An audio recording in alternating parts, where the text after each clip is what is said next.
金龙变。金龙变。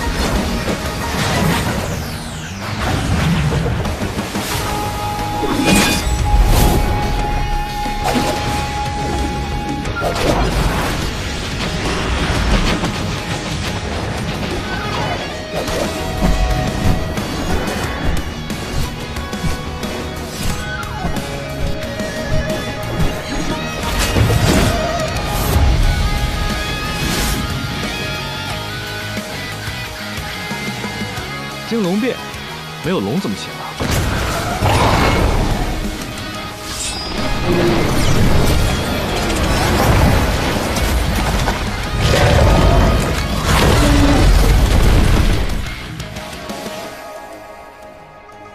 看清楚了吗？嗯，一共33式，除了最后那一招化龙，都看清了。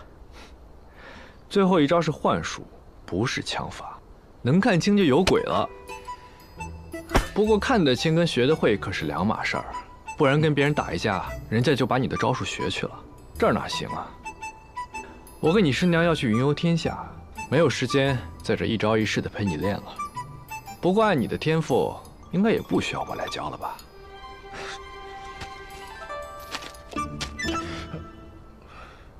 拿去，自己练。多谢师傅。 你呀，应该算是我徒弟中最幸运的。师傅何出此言？我的剑法是天下第一，刀法是天下第一，这拳法和掌法呢，应该也算是天下第一。唯独这枪法，我还真算不上什么。这百里东君和萧若风，刀剑耍得再好，又岂能超过我？但是你不一样，你若成了枪仙。 那可就是天下间独一无二的枪仙。师傅可真是高看我了。嘿，这可不是高看。百里东君出身名门，萧若风出身皇室，叶鼎之乃名将之后。唯独你一介浪人，生于天地间，以天地为家，却能与他们并肩。你敢说这不厉害？别让我失望。 下次再见面时，我可是要喝你的喜酒。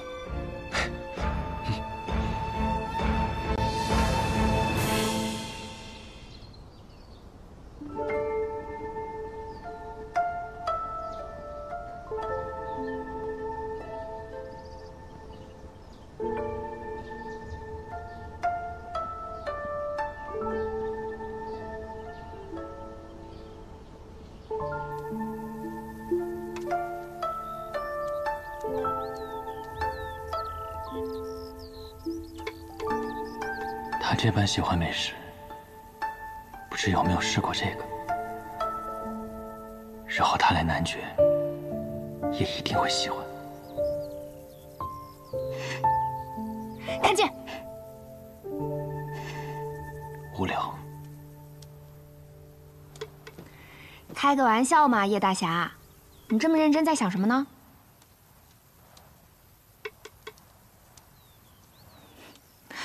这是什么？竹筒饭啊？都是你自己做的，我都没吃过竹筒饭呢，好吃吗？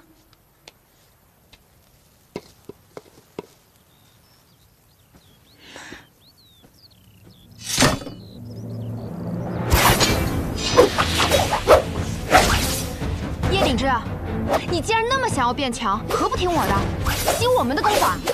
喂！ 你整天在这个破竹林里练剑有什么用啊？我知道你找了个女刀仙，不过依我看也没什么了不起。你师傅都死了，那易文君也要嫁人了，你还有什么好值得留恋的？跟我回去，修成新的天下第一不好吗？天外天里，住的是北阙移民吧？你们找我做什么？当年领兵灭北阙的是我的父亲。上一辈的恩怨交给上一辈来断。叶将军当年灭北阙是奉北离的皇命而行。北阙一族之所以能死里逃生，是因为叶将军按兵不追。我来找你，只因为我们合作都能得到对方想要的东西。我们北阙一族有一门功法叫虚念功，只有天生五脉之人才可修行。我父亲闭了死关修行，至今还未出关，所以我们需要找一个天生五脉之人，习得同样的功法相助于他。而你，就是天生五脉。那你们身上有什么我需要的东西吗？天下第一呀！习得至高无上的功法，你可就是天下第一了。待我父亲出关，我们联合蛮族南下，荡平北离，杀掉萧氏皇族，为你父亲报仇，为你一家报仇。你也可以与你心爱的女人团聚，不好吗？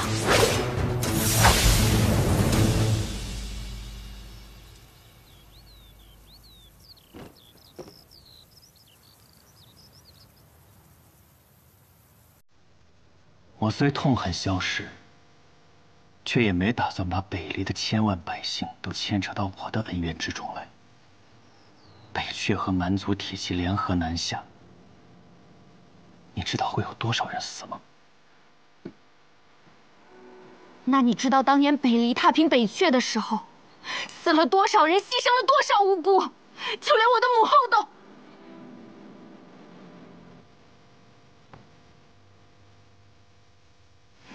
我承认，我是想成为天下第一，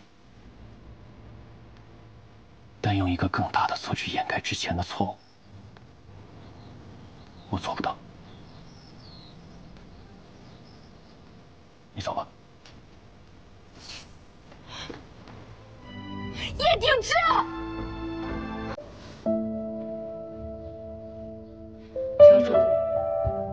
为什么？为什么他说了那样的话，还能若无其事的回来？为什么？为什么他到现在才回来？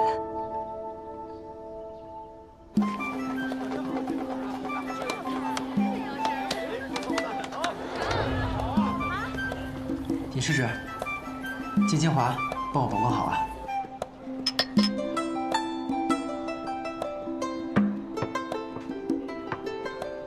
师傅，你当年到底做了什么对不起人家的事儿啊？其实吧，也没什么，就是我想着两人既然已经定了终身，那总得坦诚相待吧。于是我就把我练过大春宫一事告诉了他，然后他就问了我一个问题。什么问题？他说，我之前一共有过几任妻子？那先生是怎么回答的？我当然说3个了。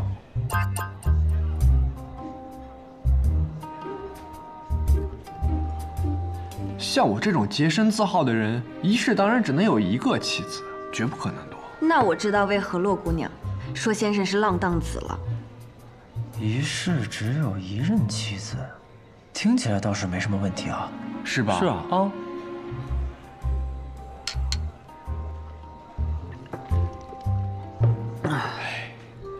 那百里师叔的意思是，活得越久就可以爱得越多呗？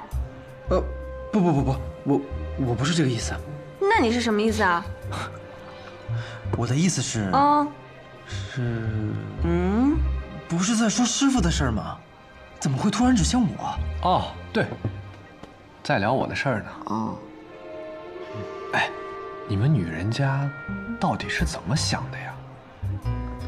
虽然以先生的立场来看，每换一个身份就是一世，每结一次亲呢，那就是一生一世一双人。可是在我看来，无论岁月多么漫长，只要你还是你，归根结底就只有一世，只有我才是对你而言最独一无二的那个。你遇到我，方知心动的滋味。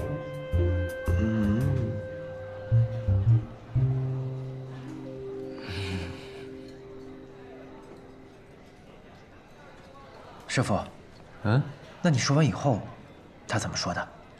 我说完之后，他面色有些不好看，但是也没有立刻发作。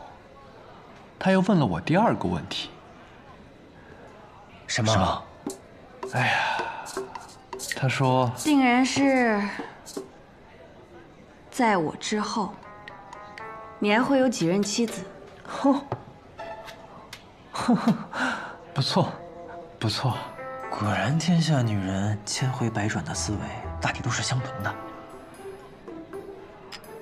哎，小徒孙，你别老是替他跟我置气啊！你倒是问问你这2位师叔，换作是他们，该如何作答呀？百里师叔，你觉得呢？换我会说，下辈子我还没有想过，但这辈子我一定会好好的爱你。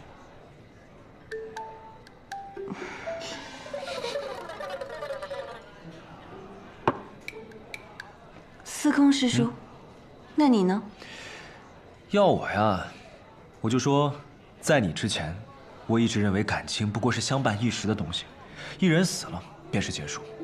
但遇见你之后，我才发现原来感情可以跨越时间的界限。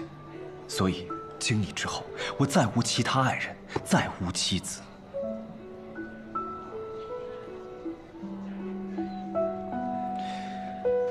至于几十年之后，不过是换个女子，再说一遍同样的话罢了。我这活了180多年，算是白活了。啊，我该叫你一声师傅呀！哎，不妥。师傅，那你最后到底是怎么回答他的？哎呀，我那天也喝了不少，有点醉了，我就跟他说，我说，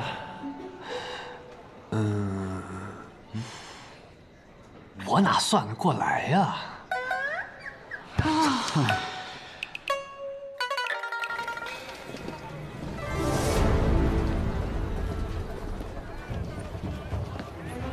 登天阁，这是什么？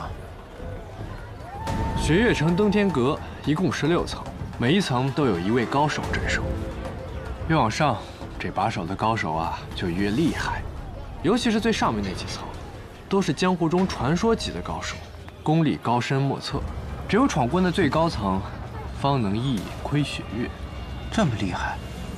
是啊，不过也没什么，因为我就是传说本身。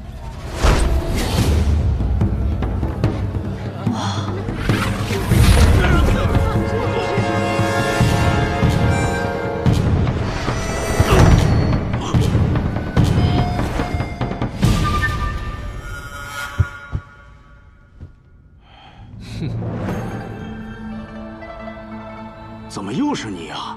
以前老城主让你来拦我，现在少城主也让你来拦我，我倒想问你，怎么又是你呀10年未见，你怎么变年轻了？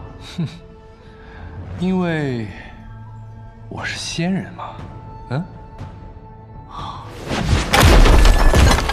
师傅这铁头功可真是厉害啊，屡试不爽啊！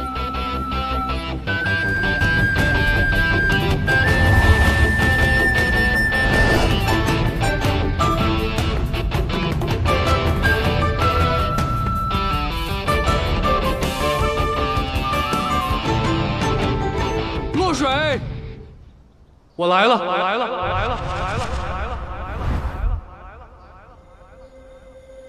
曾经你说，相对于武夫，你更喜欢学堂书生，于是我便执掌了学堂。这天下人见我呀，都要尊称一声学堂李先生。可是李先生已死，这一世的我叫南宫春水，这一世我要做一个儒雅的读书人。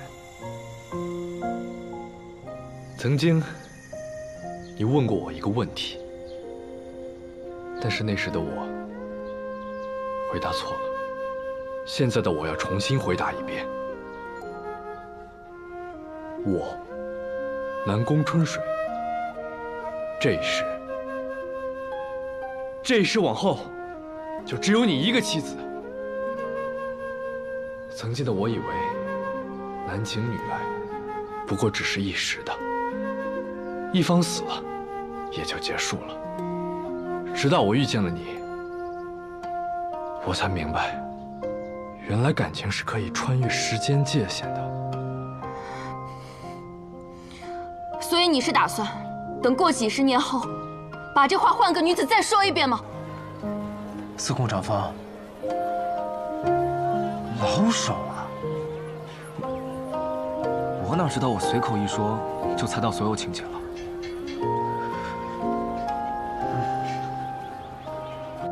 当然不会，因为我就只有这一生了。这一生，我只与你共度，仅此一生，便是一世。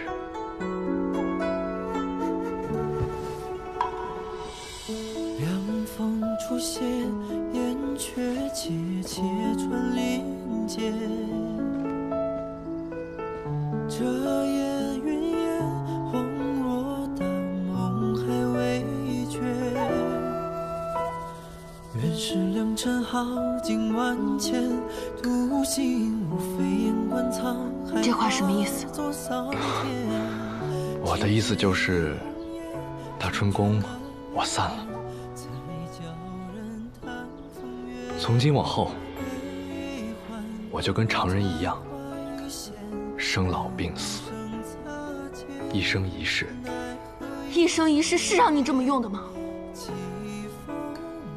只要能跟你在一起，我觉得可以这么用啊。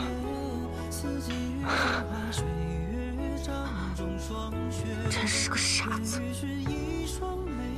不会，又要赶我走了？所有人都羡慕的长生不死，你就这么不要了？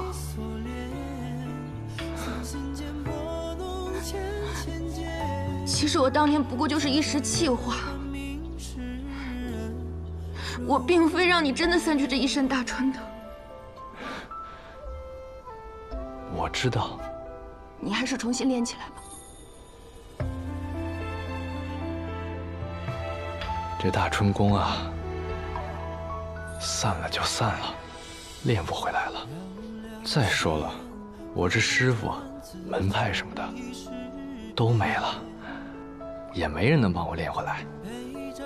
你就是故意的，你故意这么做让我心中有愧，你这是在报复我。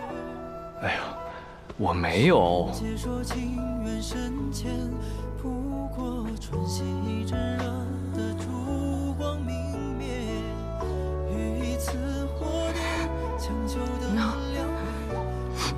那你这么做不会后悔吗？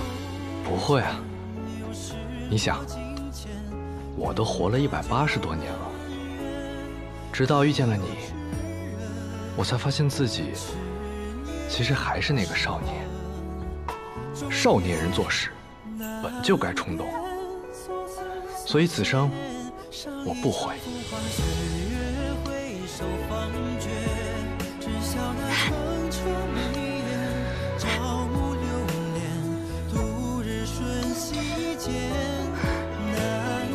那就不悔。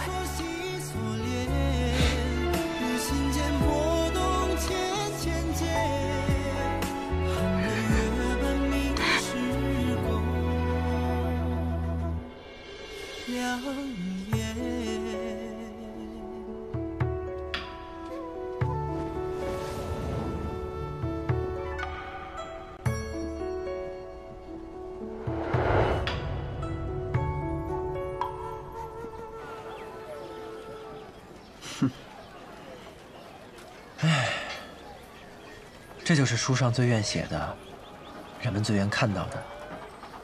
有情人终成眷属啊！为了一个女子，放弃长生不死，也只有书里才会写的故事。不过，有情人终成眷属后，就不管我们了。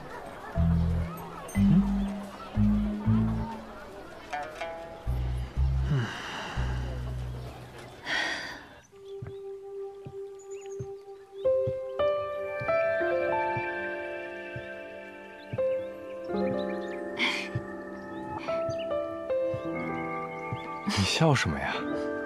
笑你啊。笑我？我答应与你同行，就这么开心啊？当然了，因为这个是我人生的第一等钥匙，也是我成为南宫春水的唯一意义。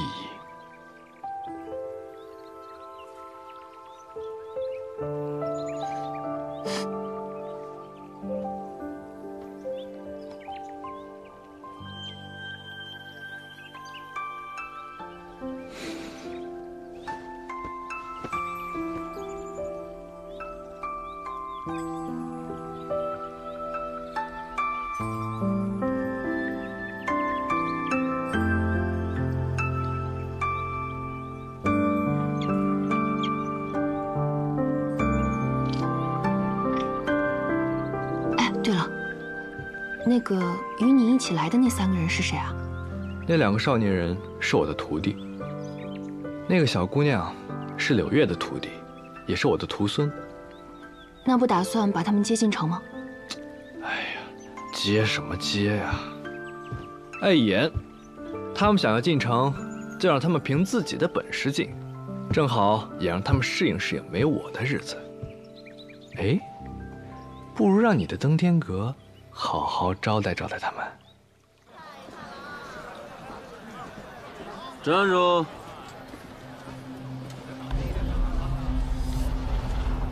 有拜帖吗？没有。没有拜帖，进仙登阁。若我不走登天阁，执意要从你这儿走呢？走登天阁要打16个人，麻烦。更何况现在天色也不早了，若从你这儿走，打你1个就够了。有道理啊，那就打吧。看来你们想直接打我，也可以。不过这打登天阁，打得赢就进，打不赢还可以走。打我可没这么斯文的规矩。要么打完我躺着，要么被我打趴，丢出去。哼，2位，这人要打趴我们，那就如他所愿。打趴他，有意思。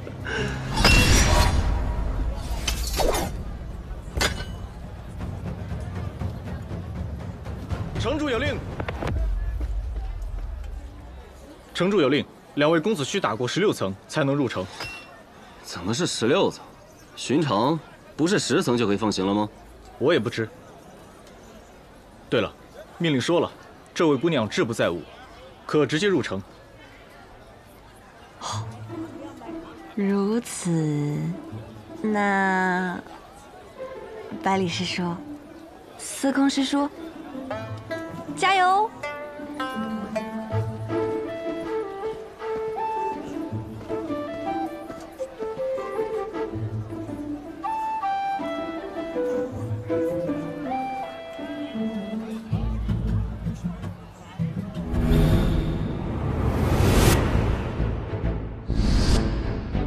你们2个小儿，便是刚才那人的徒弟啊？怎么，可是要闯阁？你上还是我上啊？你先吧。一般厉害的人，不都最后上吗？要点脸，说话别太嚣张了呀！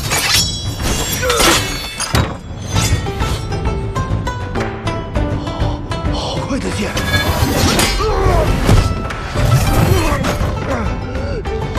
真是见了鬼了！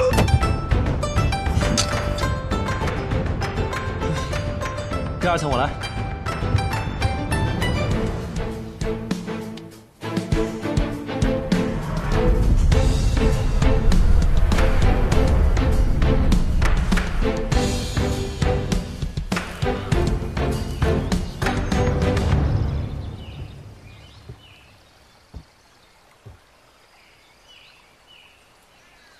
晚辈叶鼎之，求见刀仙燕凌霞。你来找我复仇？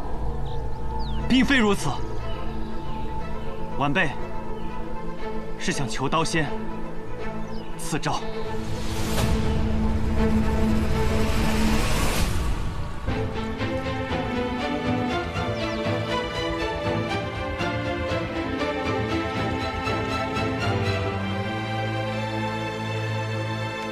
见过前辈。你来找我赐诏？是。为何？我想练魔仙剑。习剑想要有成，我有3法：挑战剑客、绝境打磨、高手赐诏。我时间不多，前2者又太费时间，所以我想请前辈赐诏。你和你师父还真是如出一辙。站在男爵武林的立场，我并不支持你练魔仙剑。我知道，我还知道，前辈也心知。为何男爵高手众多，我唯独来找你赐诏？你很聪明，也很能洞悉人心，不错。我确实对你师父心怀有愧。虽然这件事是顶之卑鄙了，但我有不得不这样做的理由。羽生魔之徒叶挺日，求前辈赐诏。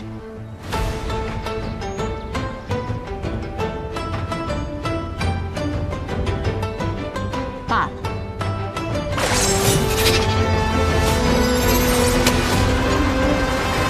出剑吧。这登天阁有16层，你能一气呵成地爬上来，你的徒弟们也可以啊。怎么可能呢？就凭他们那功法，14层最多了，再往上，可是要挨揍的。果然还是有点本事的，居然一口气上到了15层。不过，这从15层开始，便是守阁长老了呀。哼。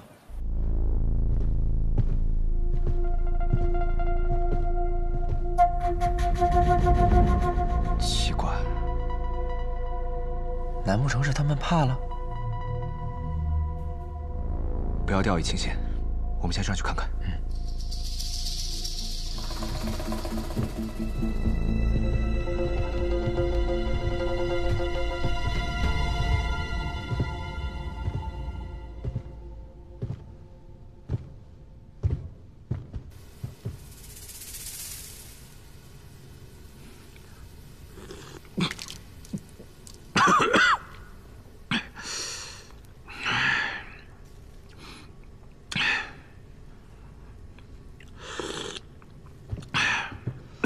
哎，这层怎么有2个人啊？只许2小儿一同登阁，不许2个老家伙一同守阁。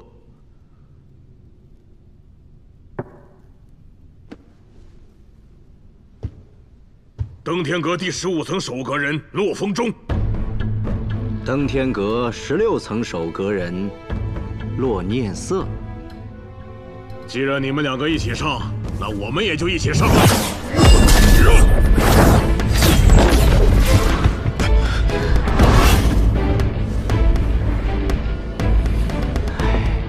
克制，克制一点。再克制，雪月城的脸面都丢了。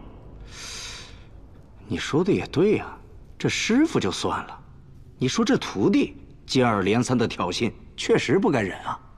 哎，2位老英雄成名多年，不会以大欺小吧？小兄弟，你混江湖多久了？回前辈，有些年头了。你既然说我跟这位好友成名已久，那你可知我2人的名头啊？糟了，刚才一时口快，江湖上并没有听过他俩的名字呀。司空传风，怎么了？麻烦了，这2位是隐姓埋名在此，用的是假名。完了，反应过来了。你们纵使在外宣扬我们如何欺负于你，但是有谁知道我们俩是谁呢？这也太不要脸了吧！哎，既然来了，总要打，废话就别说了。哎呀，着什么急呀？给他们一个说句话的机会。哼，架是一定要打的，但可不可以不打脸啊？可以啊。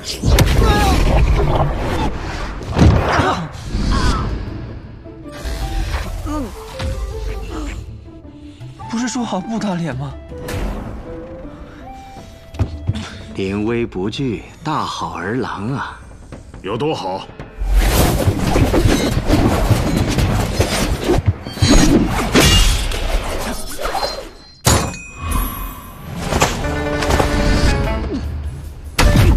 怕我吗？不怕，有本事打死我！怕不怕？不怕。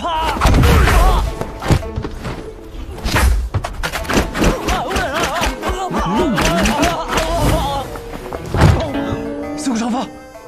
啊！怕！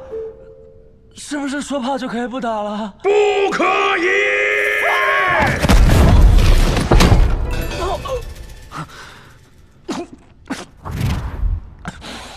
别急，这里有我。别问，我怕。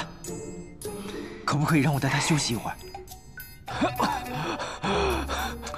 这个风中的功夫啊，太狠了。你放心，我跟他不一样。真的吗？真的。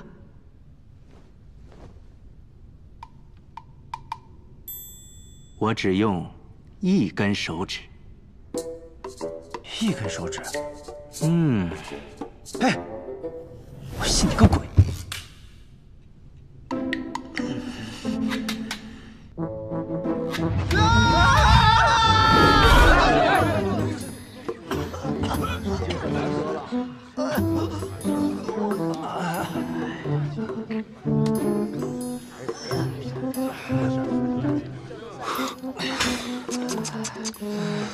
看你们这也不行啊，要不把你们师傅叫出来帮帮忙？放他进去的就是我们师傅。这位兄台，麻烦帮我给他传句话。他叫南宫春水。别闹了，师傅他根本就不会来帮我们的，让他来看我们笑话还差不多。不是的，是我要告诉他，你给我等着！好，里面那个叫南宫春水的，给我听着！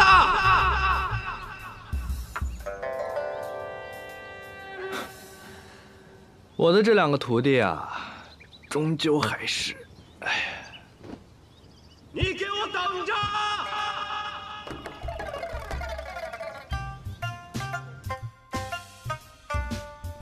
百里东君啊，百里东君，罢了，就让他们被打死吧。被那两位这么折磨，可真的会死的。这两人既然敢这么嚣张，就说明离死还远。哎，不如我也回一句，就说你不是自诩读书人吗？读书人嘛，就是要打嘴仗。我来句文雅一点的，不如之后就一别两宽，各生欢喜吧。啊！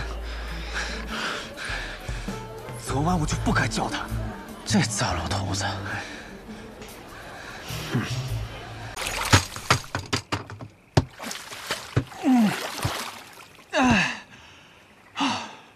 不打了，再打就要被打死了。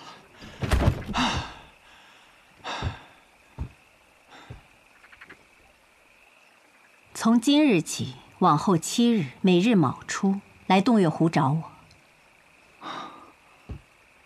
多谢前辈。哎，对了，前辈，你饿了吗？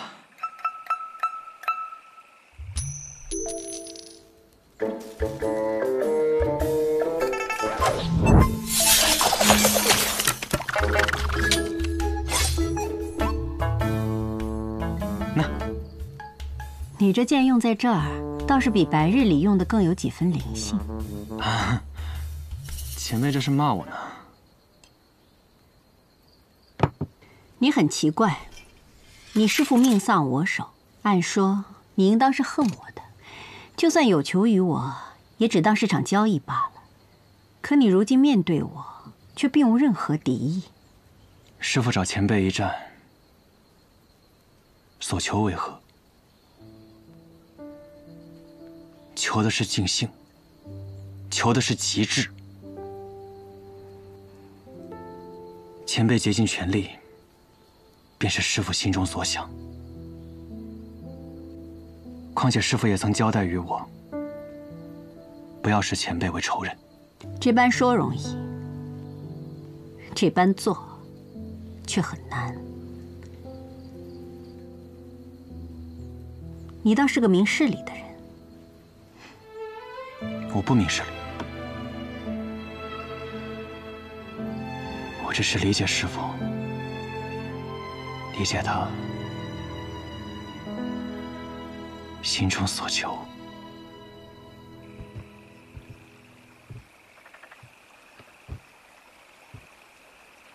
接下来的每一日都要如此。我定当每一日都进行练剑。考绩也要如此。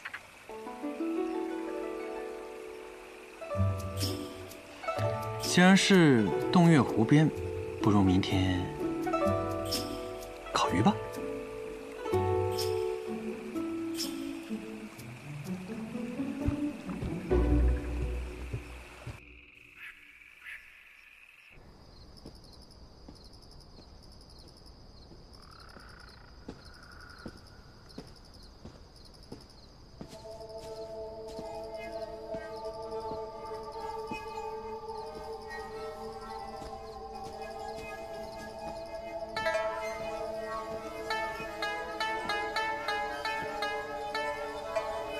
公子师父心丧，所爱之人将嫁人妇，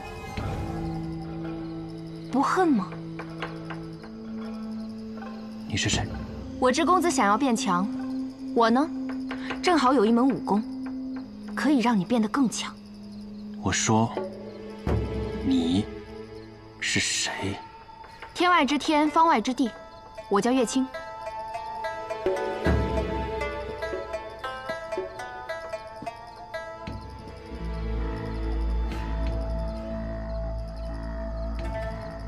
不太认得，没有兴趣。怎么就不感兴趣了？你师父跟李长生斗了一辈子，你难道不想完成他的夙愿，打败他的徒弟百里东君了？你知道百里东君？你和尹落霞长相相似，你们是姐妹？怎么带不走百里东君，便把主意打在我头上了？不必了，我是不会跟你们走的，别再跟着我，不然下一次就没那么好说话了。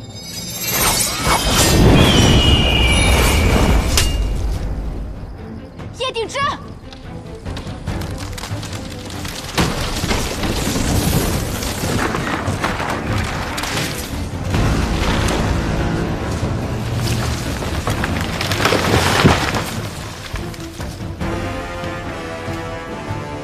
叶鼎之，她要嫁人了，你就不想把她抢回来吗？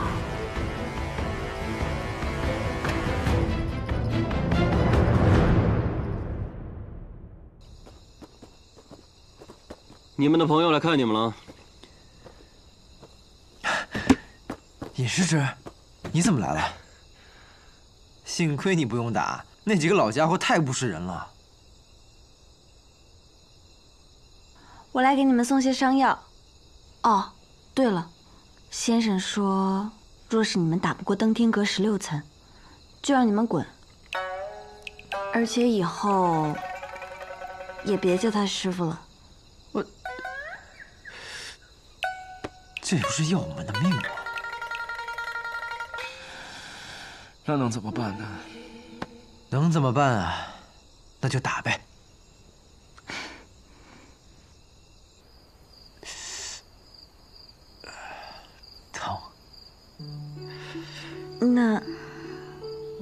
那我轻点儿。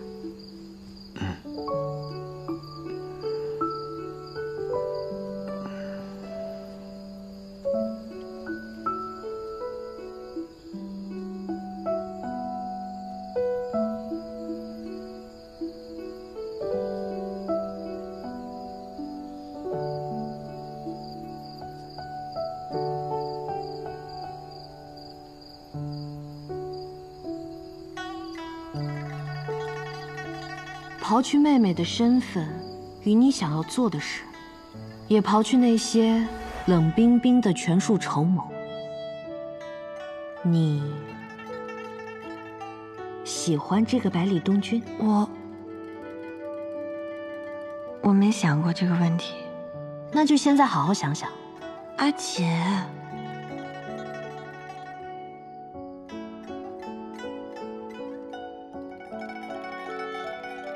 他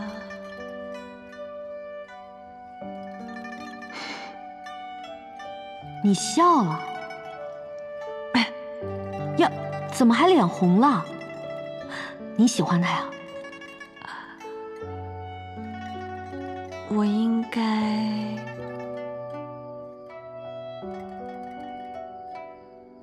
是有些喜欢的吧。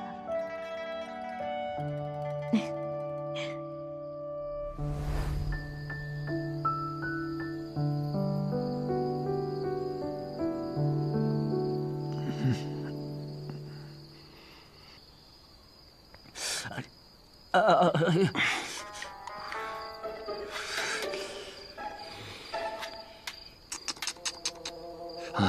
你说，这同样都是师叔，怎么你只配我给你上药啊？羡慕羡慕？哼，当年我练枪受伤的时候，那可是教坊最美的女人给我上的药，这有什么好羡慕的？你笑什么？你别不信啊！我说的是真的。哎，你走什么？我说的真的是真的呀！哎。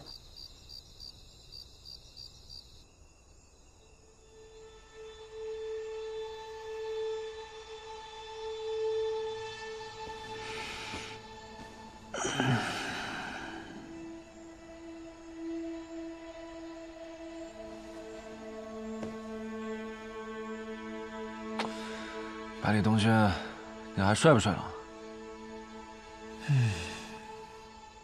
我睡不着啊。哎，有什么事跟我说说，我就当舍睡陪君子了。哎，司空长风，说来我们认识这么久了，还没聊过彼此的过往呢。你可还记得我的自白？来也空空，去也空空，故为司空。也愿化作长风，一去不归。所以你叫司空长风。是啊，这就是我想象中的一生。提着一杆枪，骑着一匹马，游荡在这世间，最后啊，醉死在一间寺庙前头。去也空空。这也是我的前半生，来也空空。哎，你还记得我曾经跟你说过吗？我曾经跟你说过，我失了忆。我开始有意识的时候呢，是从一间破庙中醒来。当时啊，我就觉得自己饥肠辘辘的，于是便摸爬着走上了街去。可是身上呢，一个同伴都没有，只能看着别人吃东西，干瞪眼。后来呢，有一个穿着破破烂烂的少年，他给了我一张饼。他问我叫什么，我说不知道。于是，他便让我跟着他混。我也不知道自己当时几岁。只记得那少年呀，跟我一般高，他说自己13岁，于是，我也便当自己是13岁。从那以后，我就叫司空长风。别这个表情看着我，显得我怪可怜的。哎，我跟你说啊，其实啊，我觉得自己没什么好惨的，今朝有酒今朝醉，这不是挺开心的吗？好了。我说完了，说说你吧。我呀，我从小就不喜欢习武，喜欢酿酒，然后就拜了酿酒术天下第一的古尘师傅。后来，古镇师傅死了，将西楚剑歌传给了我。从那以后，我便下定决心要好好习武，随后就拜了武功天下第一的李先生为师。你这是在炫耀？没有，我只是……好了，我就是开个玩笑。你只是真的这么顺遂？是啊，现在我好像唯一没有实现的，就是娶仙子姐姐过门了。可是……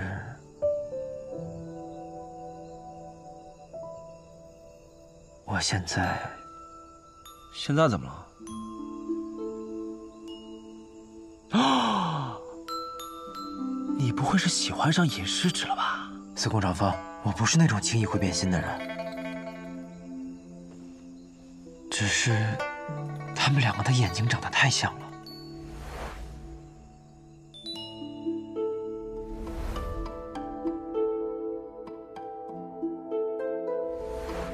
我不是在给自己找借口，是真的太像了，像到我有时候看尹世之眼睛的时候，会恍惚间像是回到了初见他的那一晚。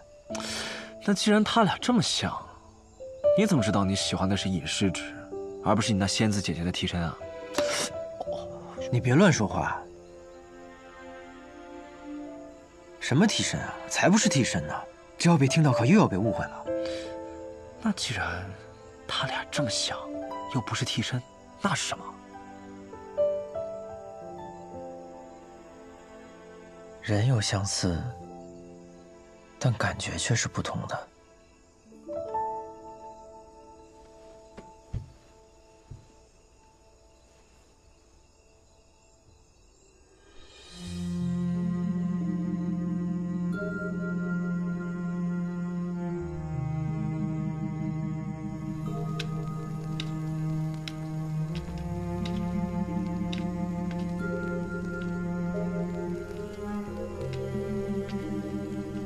叶鼎之，她要嫁人了，你就不想把她抢回来吗？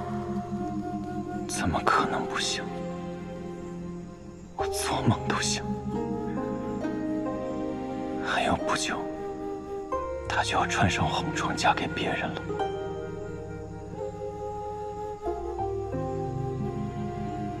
东君，我要抢的人是你师兄未来的嫂嫂，到时候你会对我拔剑相向吗？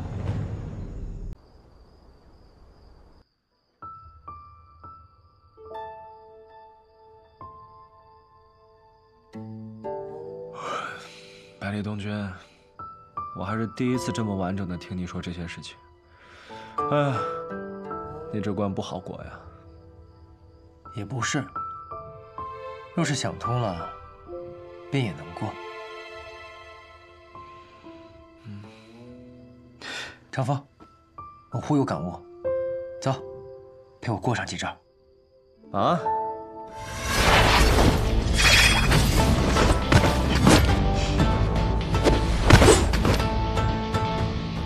就是方才那种感觉。唐门之中，关师傅散功一战之后，心中一直有股真气不散。方才终于找到了那股气，再来。好啊，你们俩打得尽兴，也带我一个。打个屁！来吧！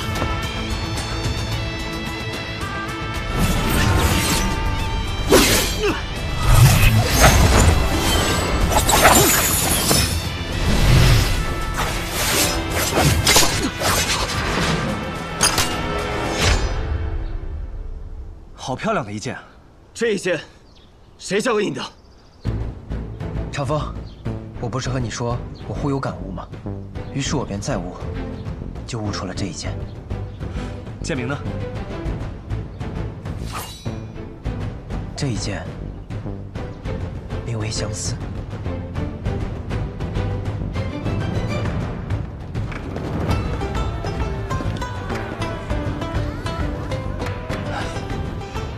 百里东君，闯过登天阁之后，你最想干什么？我还真没想过。硬要说的话，我或许想进那上官城里好好睡上一觉。我们痛痛快快喝场酒。好。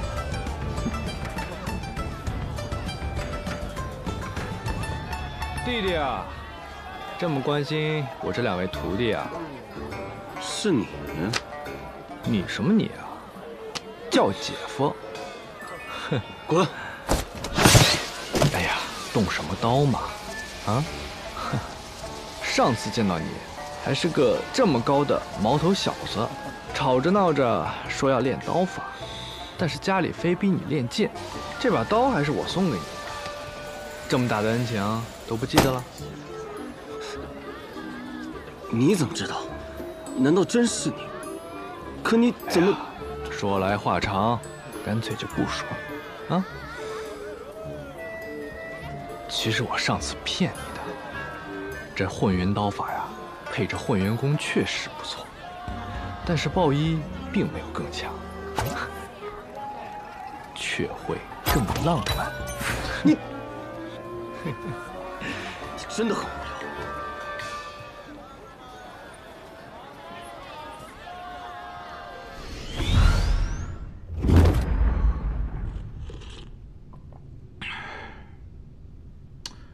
我说你们怎么天天来这儿找打，还没被打够啊？当然够了，所以我们今天就来让你们也挨一顿打。怎么样？觉得我这2位徒弟这次能闯城吗？你看不就知道了？应该不会让你失望。哼，这2个臭小子还真不错。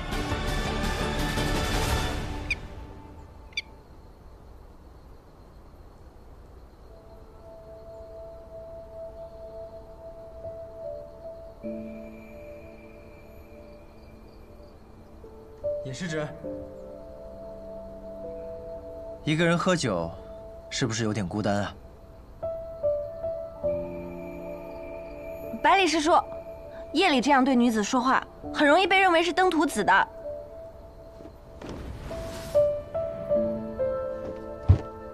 怎么会？我看话本上说，月下相逢，墙头马上，是很浪漫的。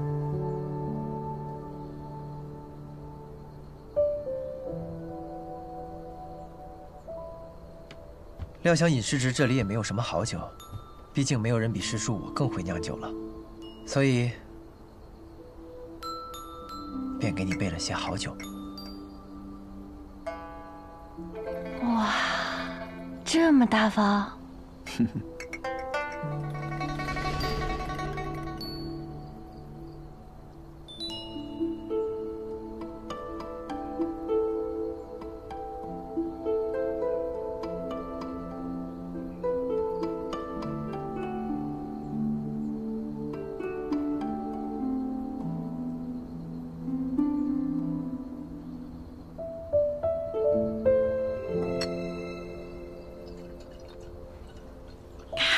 不愧是我的百里师叔。百里师叔，那你后来是怎么赢的？因为一些机缘，我自创了一剑。机缘？什么样的机缘？那既然他俩这么像，若不是替身，那是什么？人有相似，但感觉却是不同的。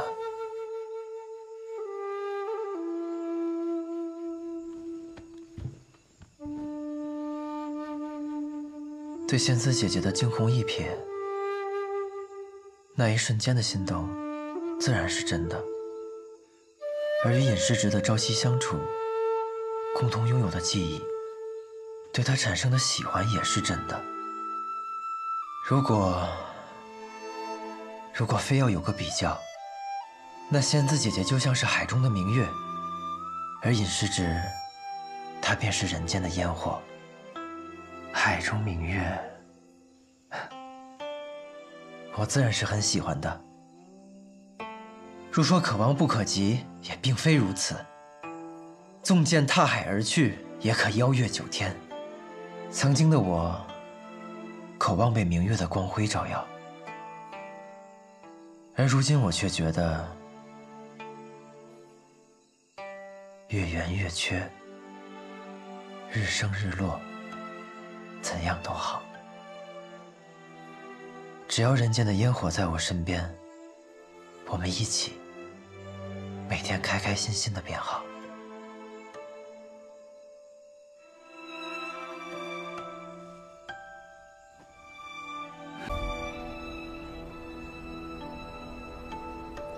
百里师叔，百里师叔，什么机缘啊？这个嘛，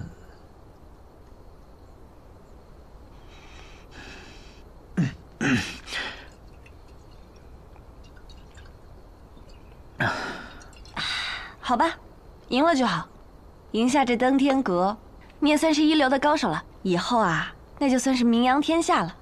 那你是不是就能去见你心心念念的仙子姐姐了？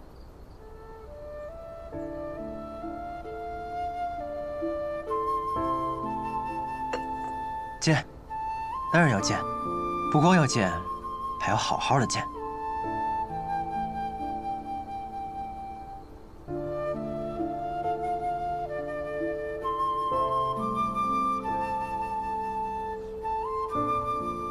怎么了，尹世之？今夜月色正好，趁着月色，赶紧喝酒才是啊。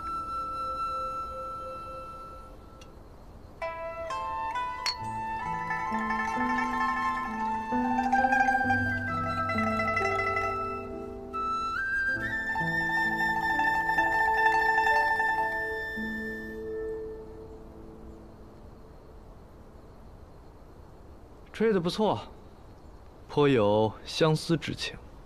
哎，怎么，想你的良人呢？师傅，你怎么知道？哼，也是，这世上就没有师傅不知道的事。他呀，他也不算是我的良人，我们也就见过2次面，是我上次对他动了私心，而他好像对我没什么想法。不过我们既然已经见了2次面，或许什么时候可以见第3次？3次相见，总可以说一些憋在心底的话。就是不知道他愿不愿意听了。师傅，都是些小事，让你见笑了。杨柳依依，儿女情长，这可都是大事。所以你打算什么时候见这第3面？我也不知道，或许等我再闯荡江湖，等我把这个枪法磨砺得足够强的时候，足够有底气站在他面前的时候。志向不错，磨砺枪法怎么磨砺啊？啊，这就靠你80还是90的追虚枪啊？可我只会追虚枪，只会追虚枪。对啊，你怎么不想想，你可是有个天下第1的师傅呀？对啊，师傅，难道你会剩下几式的追虚枪？怎么还想着追虚枪？你都拜天下第1为师了，怎么不想想更高级的招数啊？更高级？就比如什么？哼，金龙变。金龙变？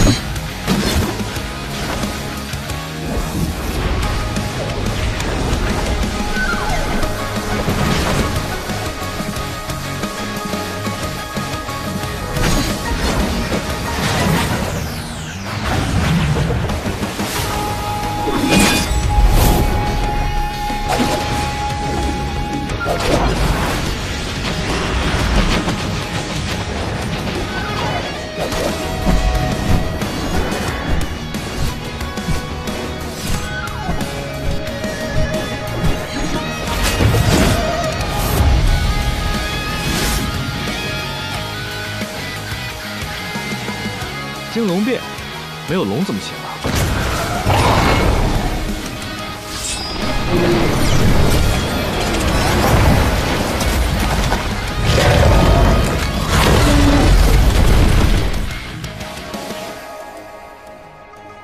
看清楚了吗？一共33式，除了最后那一招化龙，都看清了。最后一招是幻术，不是枪法，能看清就有鬼了。不过看得清跟学得会可是两码事儿，不然跟别人打一架，人家就把你的招数学去了，这哪行啊？我跟你师娘要去云游天下，没有时间在这一招一式的陪你练了。不过按你的天赋，应该也不需要我来教了吧？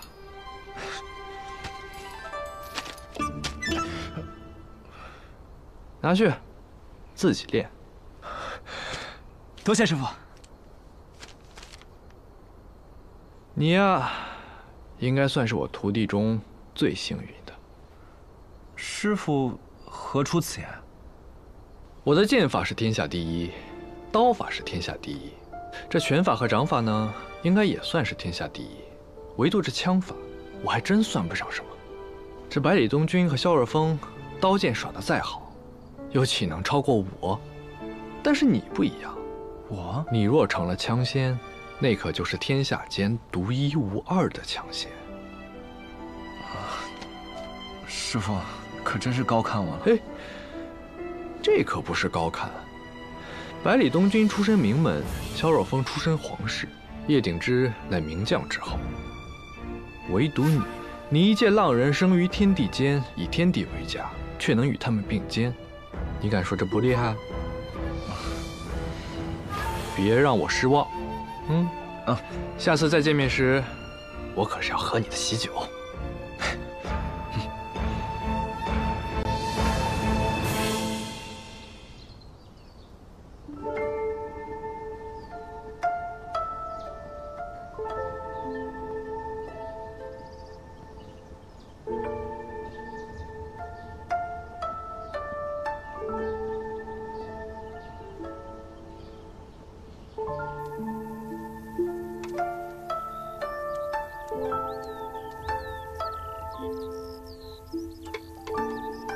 他这般喜欢美食，不知有没有试过这个？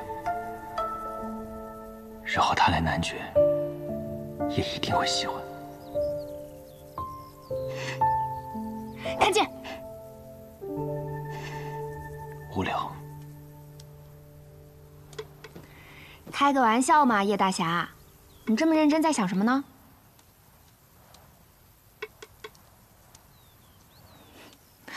这是什么？竹筒饭啊？都是你自己做的，我都没吃过竹筒饭呢，好吃吗？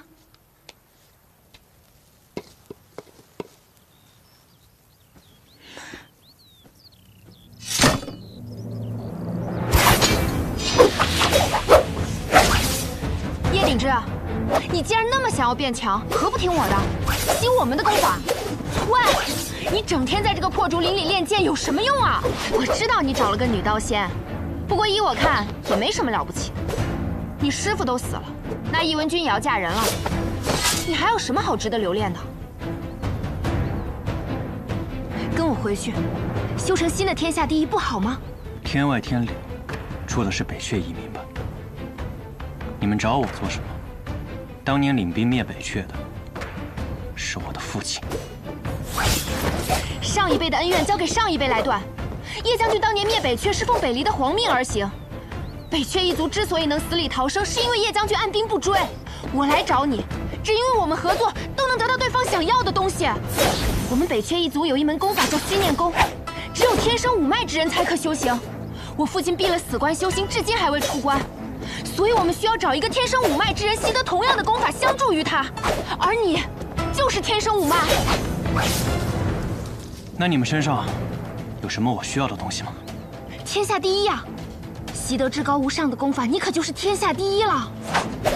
待我父亲出关，我们联合蛮族南下，荡平北离，杀掉萧氏皇族，为你父亲报仇，为你一家报仇。你也可以与你心爱的女人团聚，不好吗？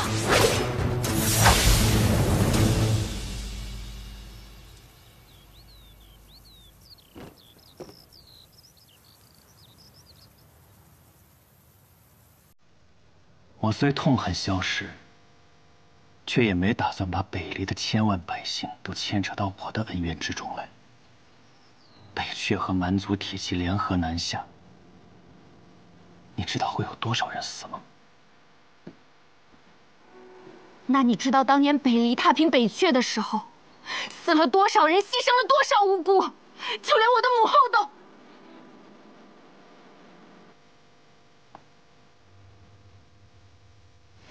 我承认，我是想成为天下第一，但用一个更大的错去掩盖之前的错误，我做不到。你走吧。叶鼎之，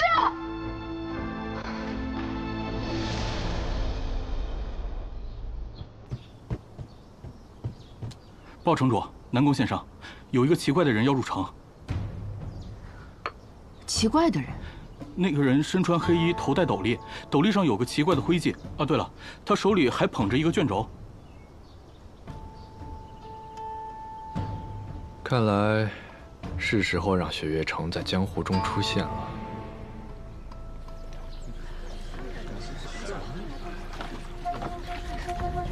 这白小堂是江湖最大的情报组织。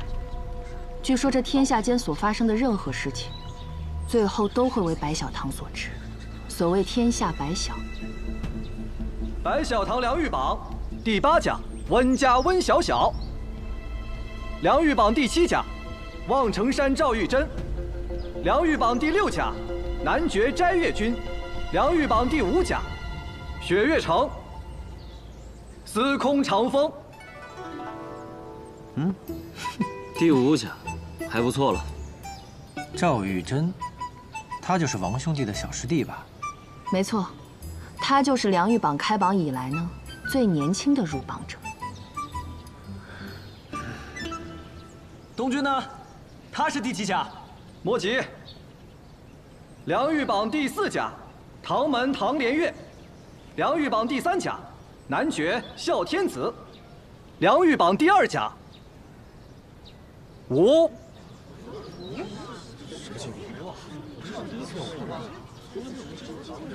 并列首甲稷下学堂百里东君。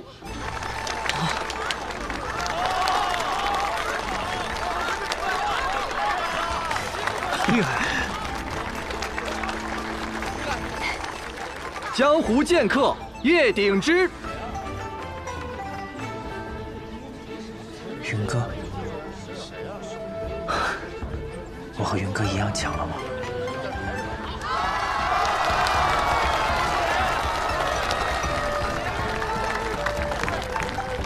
这臭小子还不错嘛。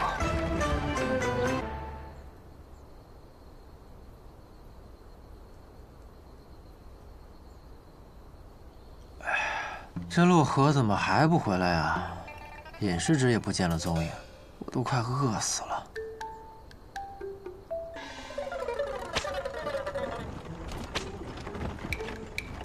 真走了，你不后悔啊？不后悔。他已是良玉榜首甲，长风也入了良玉榜，以后他们的路就让他们自己走去吧。咱们还有咱们的路要走呢。再说了，只要性之所至，以后总有机会再见。去。洛河，姐夫，一切都准备好了。百里东君，司空长风。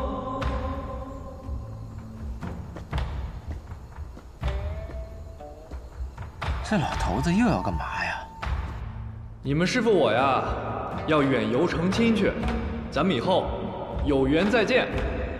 你们呀，可莫要在这北离丢了为师的面子。雪月城众人也听令，今无洛水将于城主之位传于百里东君，司空长风任3城主。城中弟子长老皆须听此2人号令，不得有违。违者，终生不得再入雪月。雪月城弟子谨遵城主之命。你们两个喝多了吧？跳！师傅，师傅！东巴、长风，你们也听到了，刚才你师娘可是让你们两个做这雪月城的城主，可是要好好做呀。我哪会做什么城主啊？别到时候你俩回来，发现我把城给搞没了。放心，自有妙人相助。师傅，我有个问题啊，为什么我是3城主，那2城主呢？你猜？不是，哪儿来的妙人啊？你这老头把话说清楚再走啊！天仙绝色，自北而来，琢磨去吧。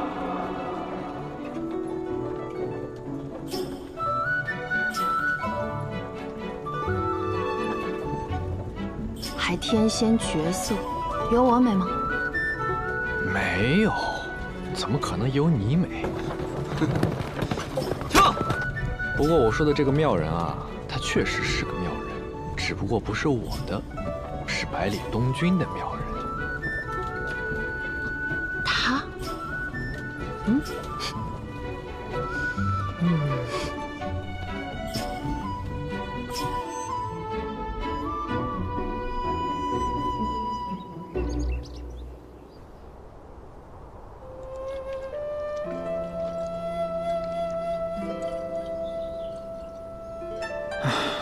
这臭老头子，都等了1晚上了，也不知道他说的妙人什么时候来。哎，你又不是不了解师傅那性子。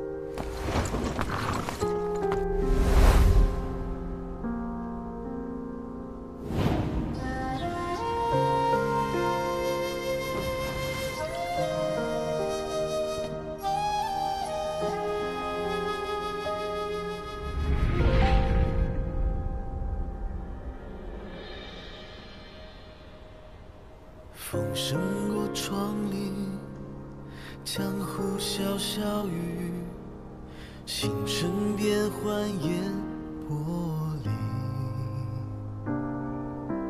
天下有几人可识群英？豪气落座相逢且知己。待我策马长风里，天涯任浪迹，前路纵然如迷不停蹄。好久不见，是好久了。直到从前那个傻小子，也成了能守护自己心中所愿的少年。我拜师李先生，以7战星夜酒大胜了雕炉小筑的邱露白，如今又已登上良玉榜的榜首，可以算是名扬天下。算。所以今日我来了，来这里履行我的承诺。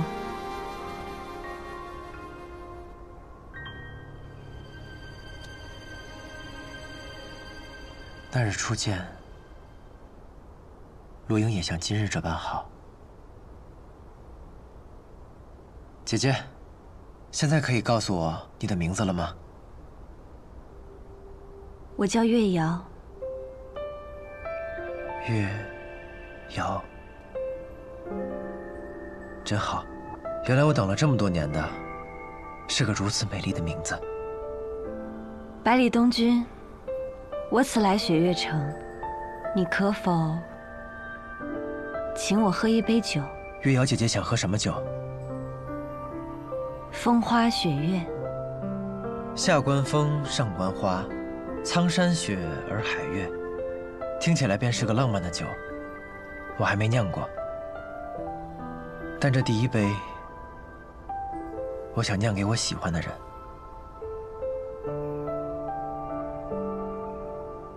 我请姐姐喝别的吧。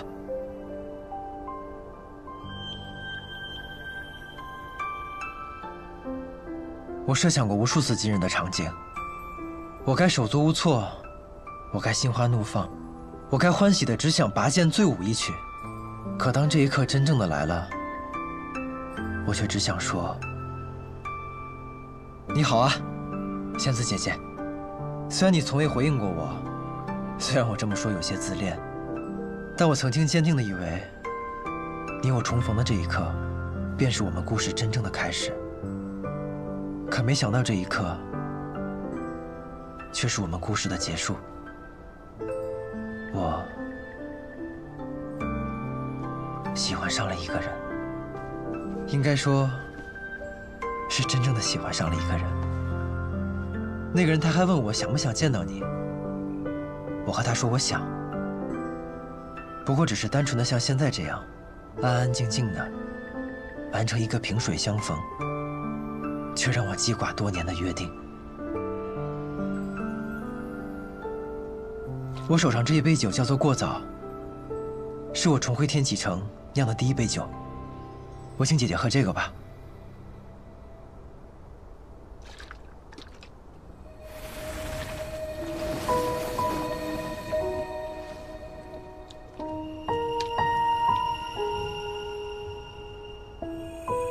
玉瑶姐姐，再见了。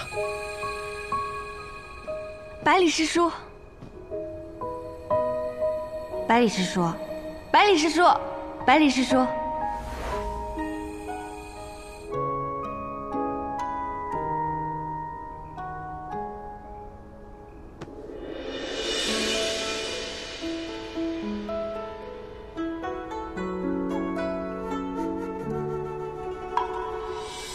凉风出现，燕雀切切穿林间。这夜云烟，恍若大梦还未觉。原是良辰好景万千，独行百里师叔，怎么刚相认，你就要走啊？缱绻了流年，才叫人叹风月。悲欢若昙花一现，伴无声擦肩。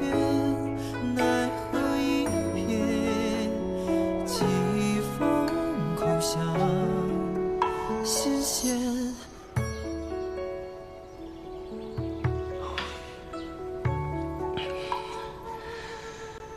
这雪月城啊，光是听名字就知道是一个适合风花雪月、谈情说爱的地方。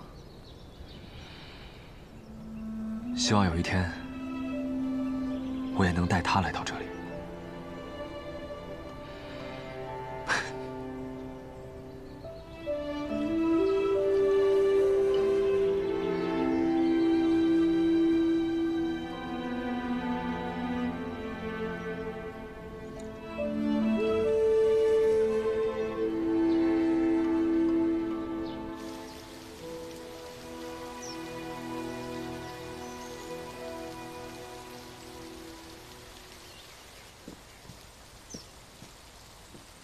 你是不是有很多事情想问我？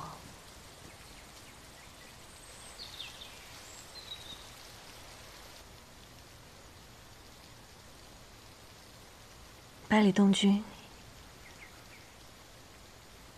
我要对你说的第一件事情是，对不起，我骗了你。你听我说，我来自天外天。那是一个很远很远的地方，极寒的北地，是已经亡国的北阙移民的流离之所。如果你曾有了解的话，北阙的国主星月，而我便是他的女儿，他们都唤我北阙帝女。我的父亲在国破后入了死地闭关，而他若想修炼大成，破关而出，就必须要有一个天生五脉相助。怪不得你们找我，因为我是天生五脉。不错。我当初前往黔东城找你的师傅西楚如仙古尘，原本是想请他出山助我们北阙复国，却意外地发现你是天生五脉。我父亲已经闭关15年了，15年，对于一个人的一生来说太过漫长。我们不知他是生是死，所以才想找到天生五脉。当然，如果他还活着，那便是我们北阙卷土重来的新生。我听闻你要参加学堂大考，而我的身份在北离行动不便，便借用了我结拜姐妹尹落霞的名头，也参加了学堂大考。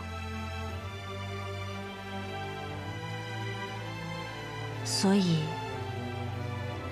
我接近你，从一开始就是带着目的的。你眼中的尹落霞，也不是真正的我。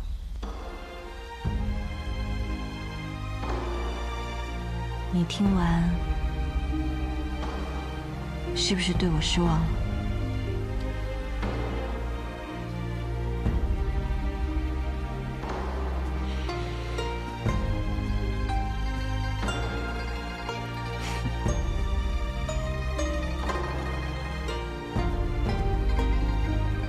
百里东君，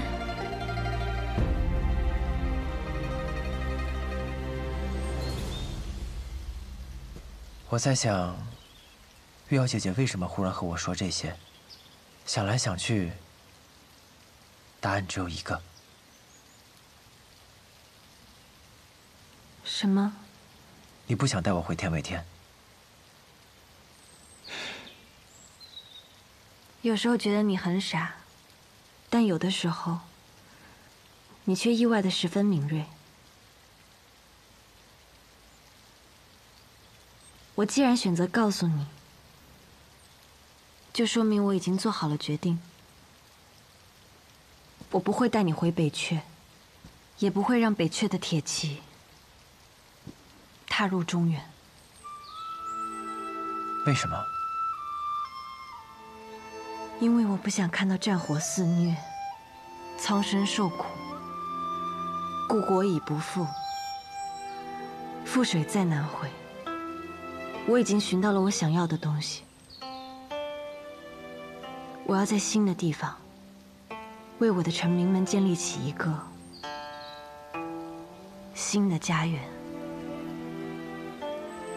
新的家园，真是令人向往和振奋啊！原来姐姐选了一条很难走，却又令人敬佩的路。不过，玉瑶姐姐刚刚说了那么多话，难道就没有更浪漫的原因吗？我以为玉瑶姐姐是因为我百里东君潇洒不拘的性格，觉得与我长相厮守比什么都重要，所以……谁要跟你长相厮守？难道不是吗？我以为我与尹师侄两情相悦呢。我说了，我不是尹落霞。名字不过是一个代号。在我看来，虽然你的身份是假的，但你的人却是真的。和我经历的一切也都是真的。你的确有你的小心思，所以才会在大考时认识我，才会在组队时和我一队。但这并不影响你依旧是与我并肩作战，在危难关头没有弃我于不顾的队友。在我受伤之时，为我疗伤擦药的师侄。总之，我喜欢的是你，并不是附加于你的种种。你是谁，是什么身份，是什么目的，这些于我而言都不重要，反而会让我更加的了解你。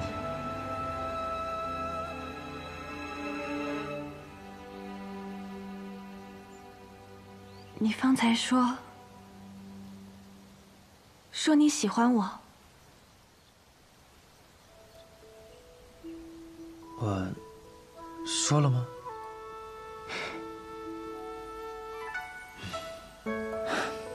好吧。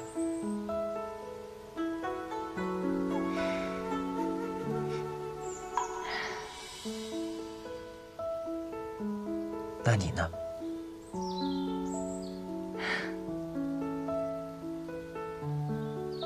我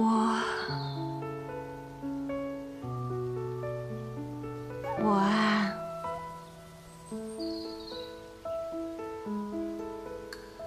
可能也是吧。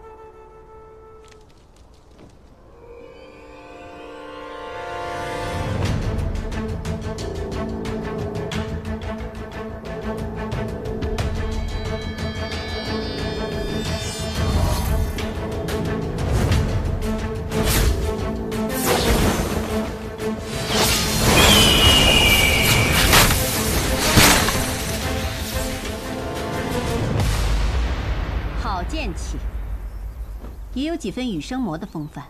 银铃霞前辈，看来你的魔仙剑也有小成了。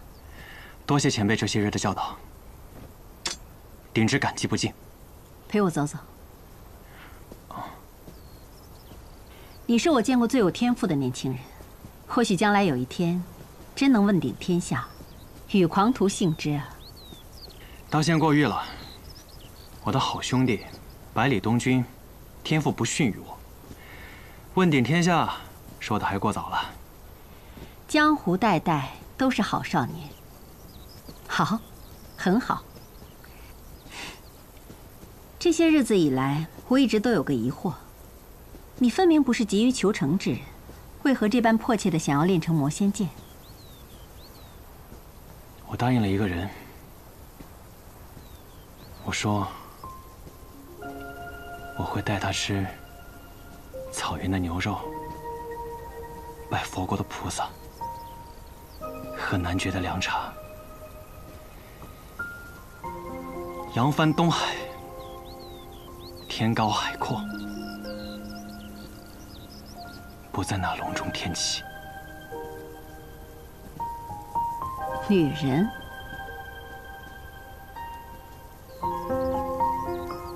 对，我此生最爱的女人。可是你要自己一个人去吗？北离天启城，想必也不是那么好闯的吧？那我也要闯一闯。真好。如果当年叶鼎之有你为他如此，无论成败，她都是最幸福的女人。我定会成功的。好，那我就祝你抱得美人归。到时候你带她来这洞月湖，我定备美酒以待。前辈。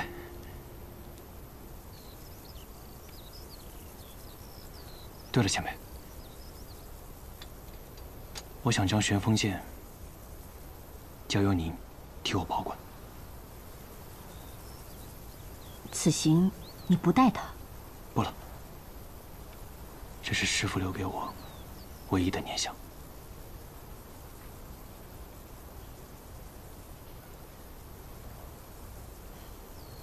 那好吧。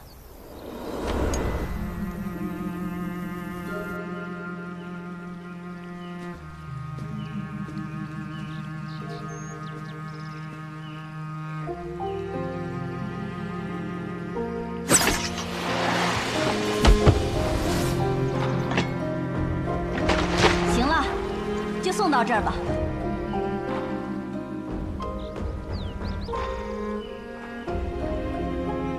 春生西草叶，银鱼泛衣浅，料峭凌波来，舟上欲生烟。变则题新句，蓑衣向古闲。蜀花闲秀色，36峰前。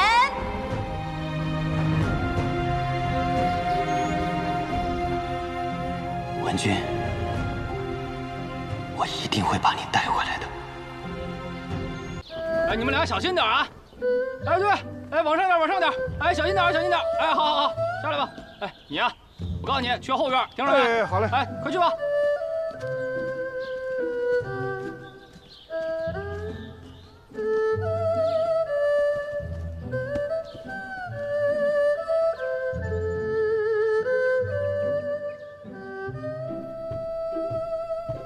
兄长，若风，还未恭喜兄长即将得偿所愿，迎娶嫂嫂过门啊！若风，来的正好，为兄有件事情要交给你办。兄长直说便是。你看啊，这婚礼上还有很多细琐之事，为兄实在抽不开身，所以这宾客名单还得麻烦你替为兄好好理一理。这有何不可？兄长放心即可。好。来，看看怎么样？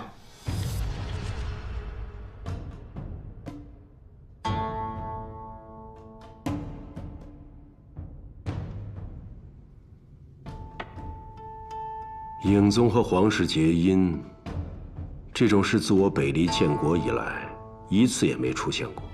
但锦儿求姑赐婚的时候，姑还是同意了。你觉得是为何？圣人之心，奴才怎么会猜得到？你跟了姑数十年，你是什么人，姑又怎么会不知？你心思素来重，又何必和姑说这些场面话？但说无妨。影宗为北离开国8大柱国之一义将军所创，以护卫皇城。听名字便可知，这是注定生活在暗处的一把皇室利刃。义将军一心为国，不求虚名，此等忠心，着今感佩。一代传一代，能有几代？至少到目前为止，他们还未有过儿媳。有过的，不然姑是怎么当上皇帝的？影宗早就不是纯粹的萧氏守护者了，上一代姑选择了他们，这一代锦儿选择了他们。结党营私，可是杀头的大罪。除了开国先祖，有哪位皇子没有党羽？既然锦儿选择走这条路，那姑就推她走这一步，别太过分就行。那亲王殿下，老二啊，颇有些狠劲儿，野心嘛，哪个皇子没有？姑允许他有野心。哎，不过他最近好像消停了许多。但不管最后结果如何，锦儿可能会杀他，但风儿绝不会。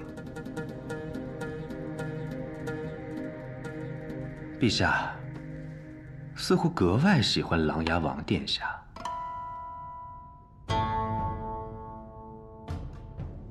你是在揣测姑的心意？奴才不敢。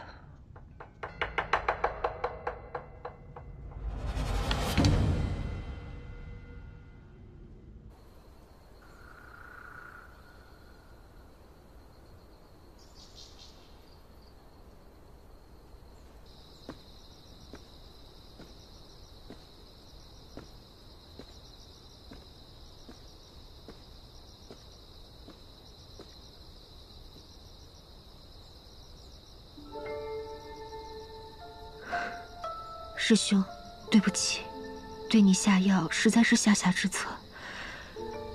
半年之期将至，我没有办法眼睁睁的看着云哥来送死。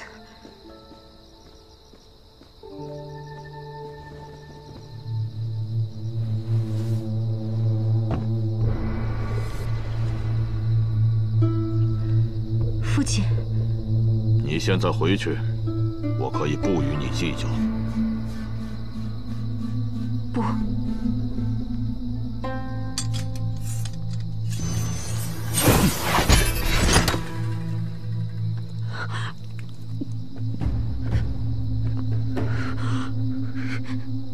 你的武功修炼不易，我不会废了你。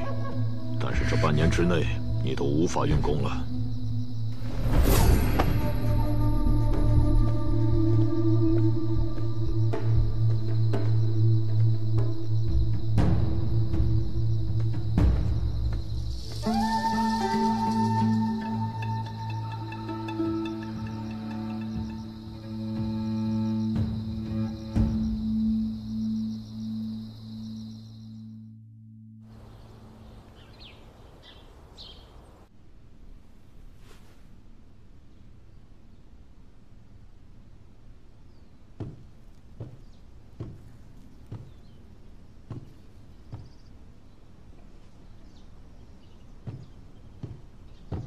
又遇到什么烦心事儿了？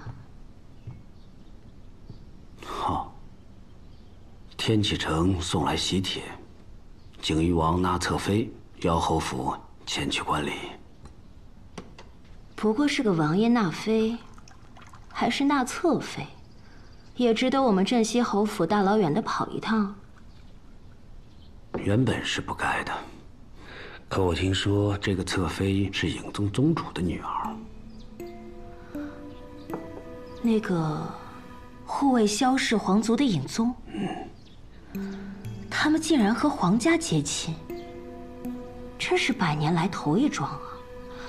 不过我记得他们家女儿，是不是跟叶家的云哥许配过？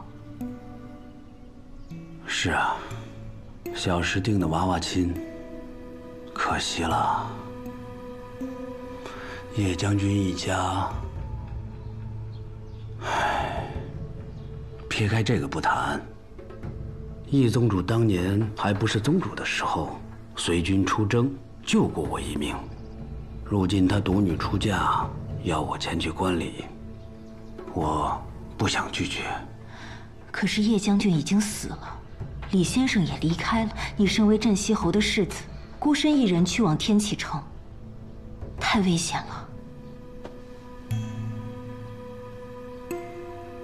有人也怕我不去，便在喜帖里加了封信，请我亲往，说有要事相商。这个人倒是老朋友了，九皇子。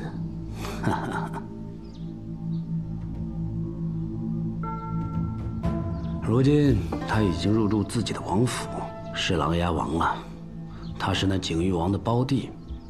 如今的朝堂上，皇长子派、亲王派、琅琊王派3足鼎立，而琅琊王一派形势最为光正。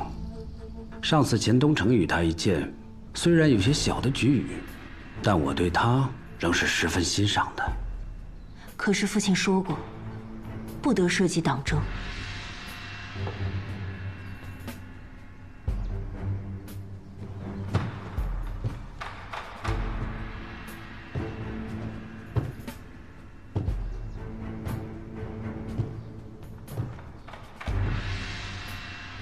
不是我们想涉及党争，而是这个朝堂格局在重新洗牌。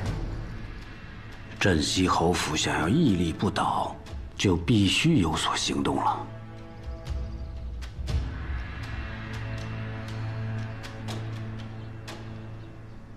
哎呀，算了，我也弄不明白。不过那个琅琊王是东君的师兄，他会不会也让东君回一趟天启？信上最后一句就说了，他给东君也送了喜帖，但东君会不会去，就要看他自己和和李先生的意思了。还说到了李先生，这是让我们安心啊。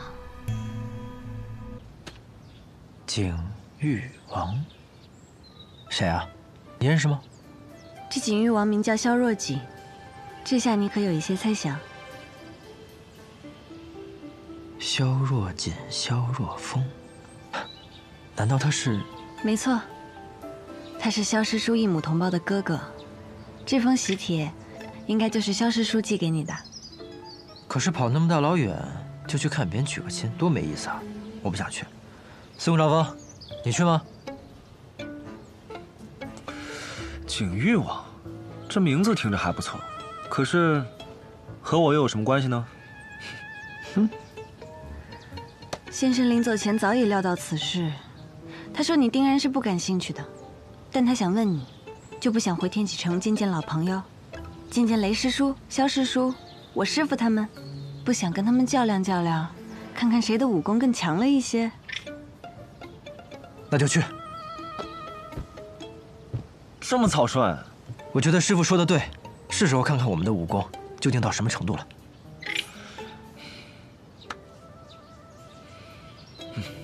瑶儿，出发。我就不与你们同去了，我要回一趟天外天，我欠他们的交代也该给他们了。我陪你去天外天吧。东君，这是我自己的事情，是属于我的责任，应该由我独自去面对。可是，你就放心吧，我可是北阙帝女，他们不会拿我怎么样的，给我一点信任。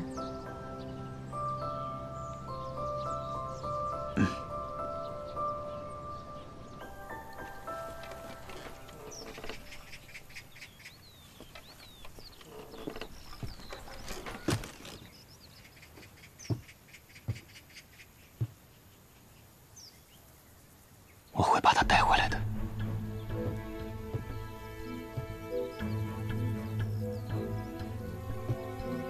你去哪里？天启，你去抢亲？你疯了！我不允许！天启城那地方不亚于龙潭虎穴，你现在去就是去送死！死不死是我的事，与你无关。怎么与我无关？你死了，我父亲怎么办？你死了，我们北阙何时能复国？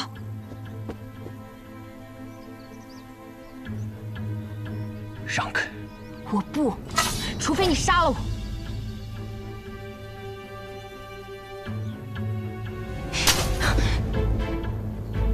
没有人能拦得住我。叶鼎之！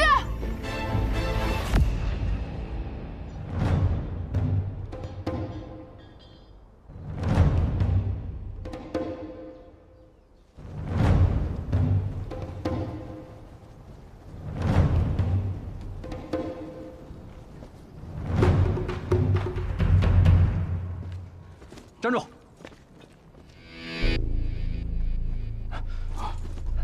请。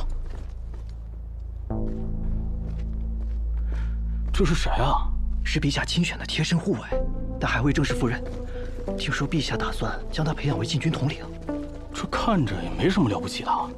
哎，这拿着影子牌的，可没一个是好惹的。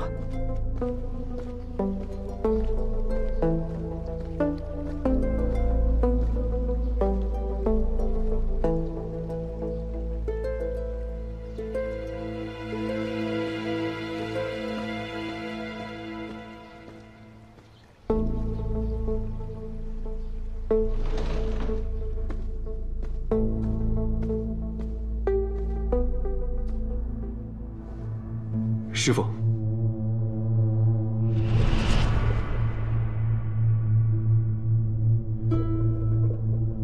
今天好雅兴啊，把天启城都逛了个遍。师妹大婚在即，徒儿担心有所闪失，就随意查看了一下城中的影卫据点。闪失？能有什么闪失？你若是没有二心，就凭叶家那小子。你没有告诉我，但是我也能知道。徒儿不敢。至于叶鼎之，徒儿认为此事已经解决了。解决了？我教你的是这样的解决方法吗？徒儿错了。叶鼎之是羽生魔的徒弟，如今天启城中没有李先生坐镇，羽生魔若想闯城，没有谁自信能以一己之力将他拦下。不过羽生魔已经死了，所以你回去告诉那丫头，别指望有人能带她走。师父，你当真如此绝情？绝情？可那是叶云啊！叶云早就死了，现在在我眼中，他只是一个无足轻重的叶鼎之罢了。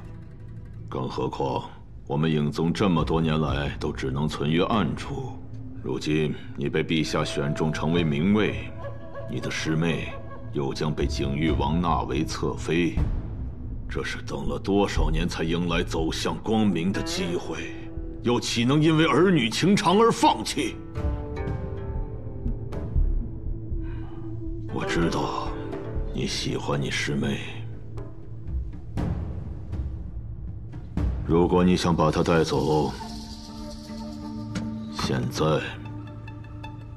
我就可以给你机会，对我拔剑，杀了我。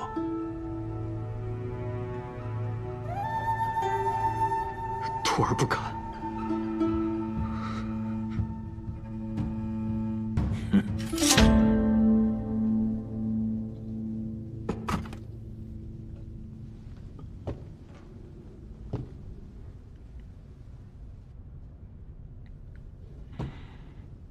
男儿就应该有更高远的志向，放下儿女情长，那日之事我便不与你计较。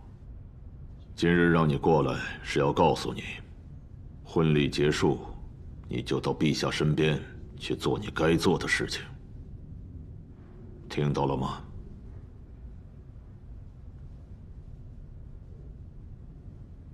我要成为天下第一。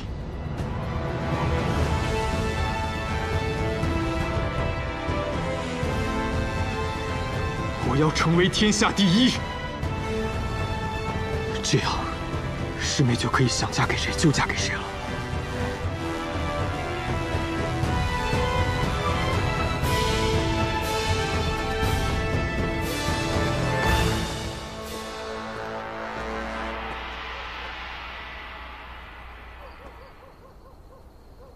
出来吧。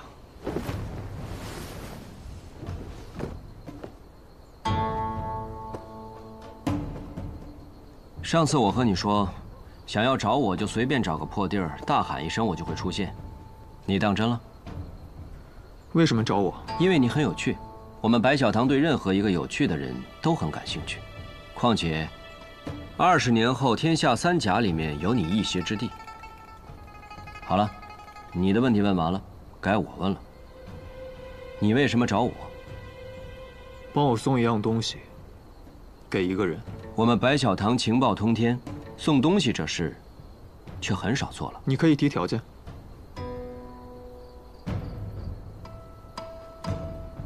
我可以帮你送这个东西，但你以后得为我做一件事情。好，你就不问问是什么事？不必了。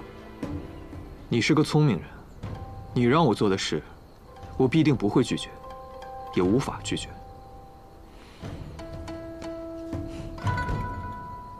成交。你的话是真少啊。成交。不过你这个东西，我们白小堂有一份更详细的，你信不信？要不送我们那份？不用，就送这一份。好，好，好。谁让你是老板呢？就送这份。别怪我没提醒你，这可是杀头的罪啊！你的话真的好多。哼，看在你和我交易爽快的份上，我再告诉你一个情报：叶鼎之已经离开男爵，正奔向这里。不出意外，那天他一定会出现的。我知道。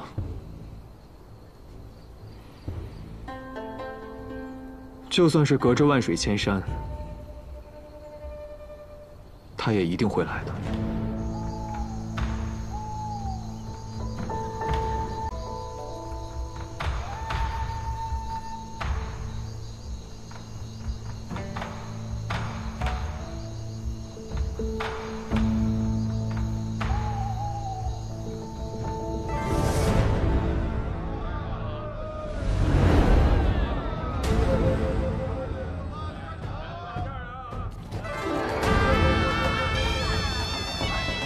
天地城，我回来了，驾！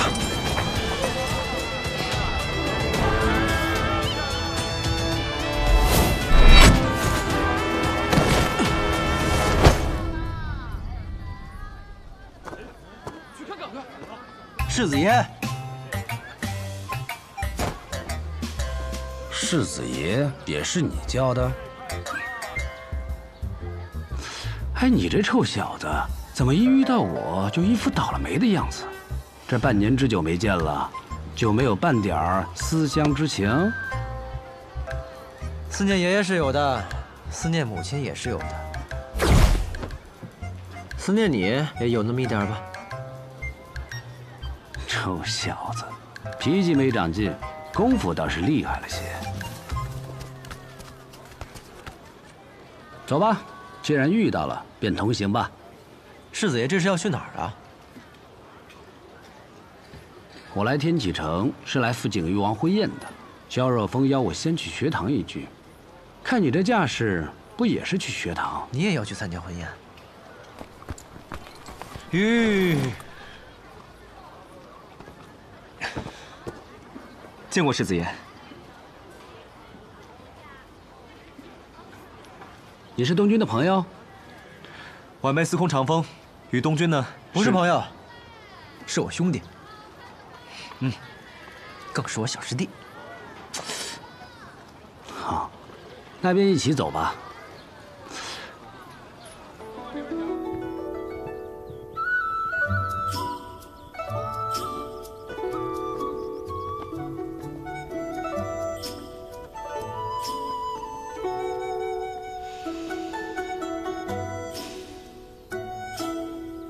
感觉像是做了场梦一样，又回到了这里。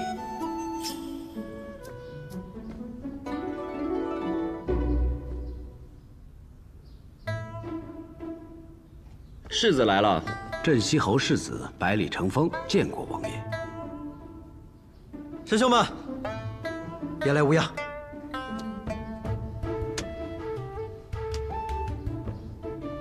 哟。 小师兄，怎么几个月不见，你长胖了呢？刘烨师兄也是只说他暂时回不来，让我替他跟你问声好。我胖了，我看你是胆子肥了吧？你给我写信说你功力大增，怎么要和师兄们比划比划吗？老千，让我来。我这几天早就想好好的揍你一顿了。来，咱们院子里比划比划，让我好好见识一下师傅教了你什么了不起的本事。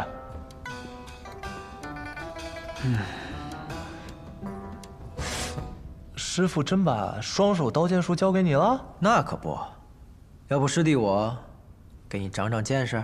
嘿，东君，你给我安静些，要想胡闹也得过了今日。世子说的对。 各位师兄，你们先在此歇息，1个时辰之内自会有马车来迎。我先行告辞了，皇兄还在府内等我。至于世子你，要不要和我一起去见一下皇兄？景玉王现在方便？他自然是方便的，新郎官嘛，也不需要他做什么。好。 东君在这里等着，时辰到了，和其他公子一同过来。就有劳诸位公子先照看着犬子了。世子爷放心。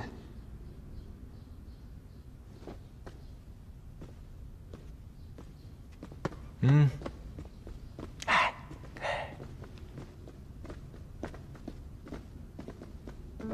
怎么感觉这俩人有事瞒着我呢？他们不是想瞒着你，只是他们说的事，师弟不一定感兴趣。哼，反正不是什么好事儿。东君，再过几日，我们便要离开天启城了。师兄们，是不是最近天启城中发生了什么事情？这小半年也没什么特别的事，只是到了该分离的时候了。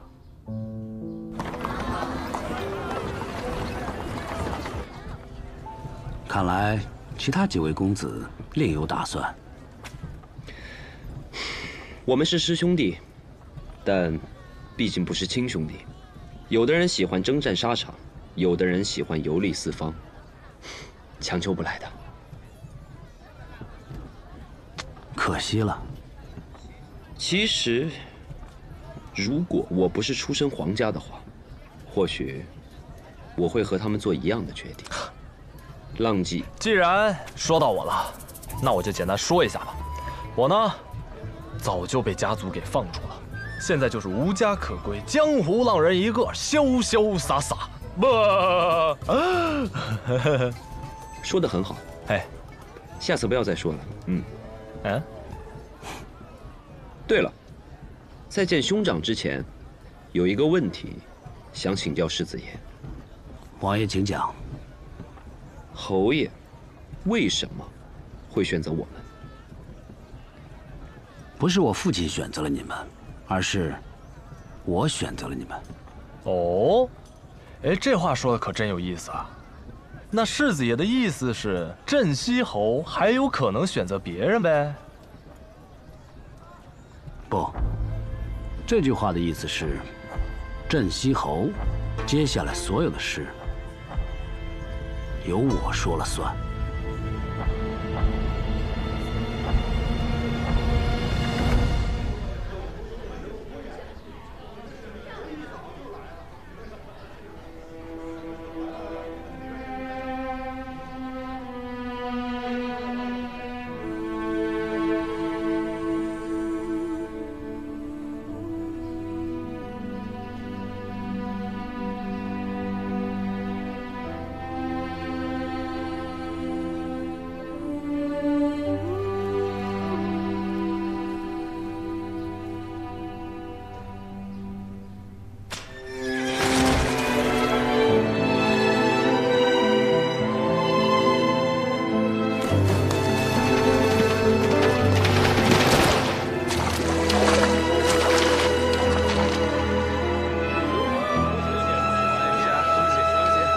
许久不见，云哥，我好想你，想和你去草原吃牛肉，看南国的佛像。你会来吗？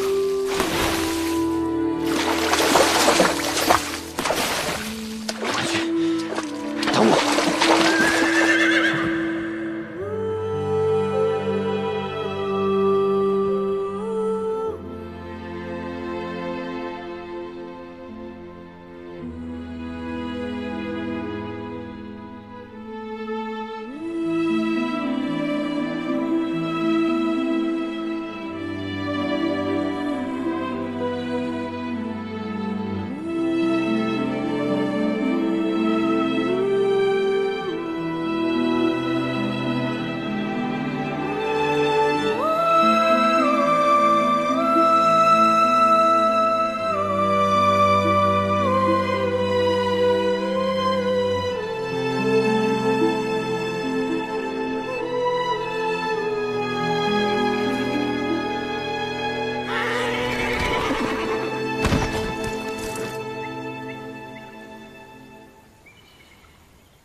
你来了。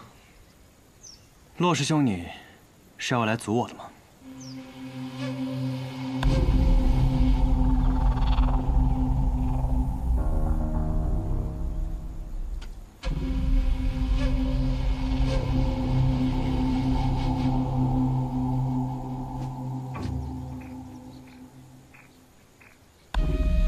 这是要做什么？这天启城中有不少人认识我，我不希望有不必要的麻烦。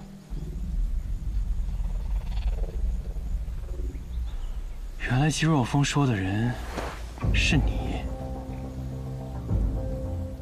这是天启城内影宗势力的布防图，攻城之前背在心里，才有一线生机。你要跟我一起去抢亲？你不怕你的师门了？这件事我筹谋许久了，不然也不会有你看到的这份卷轴。但此事若想成功，只有这一次机会，所以我才一直没有出手。即使你不来，我自己也会去的。带上。不必了，我本就是朝廷重犯。上一次和天启城那些人只是匆匆一见，而这一次，我要让天启城好好记住我的脸。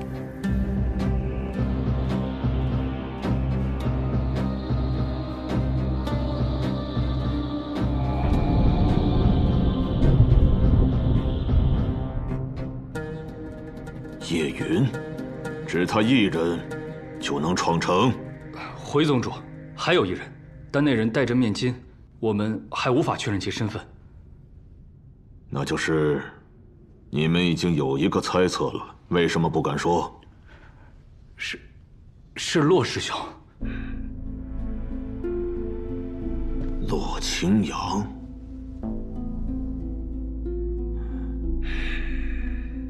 你还真不愧是我的好徒弟啊！公子，大事不好了！我们在影宗的细作传了个大消息过来。什么细作呀？那是朋友。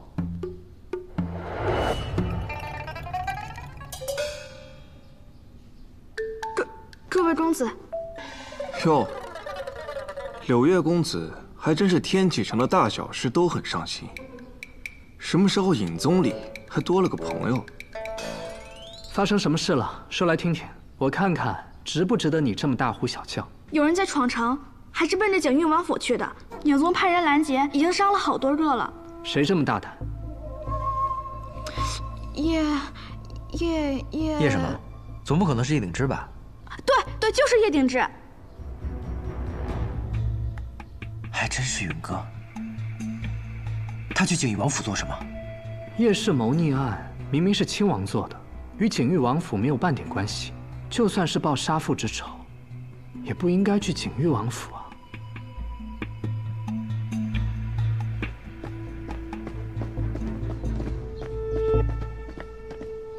去找叶鼎之。先生，早就知道了吧？你可知道叶鼎之这次是来做什么的？报仇。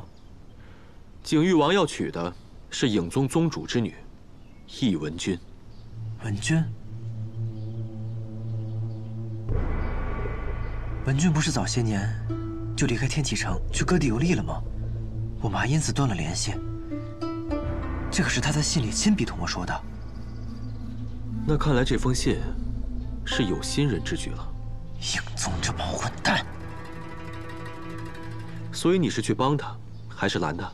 这一边是引你入学堂、真心待你的师兄的亲哥哥，一边是你儿时的玩伴，与你出生入死的兄弟，你要怎么选？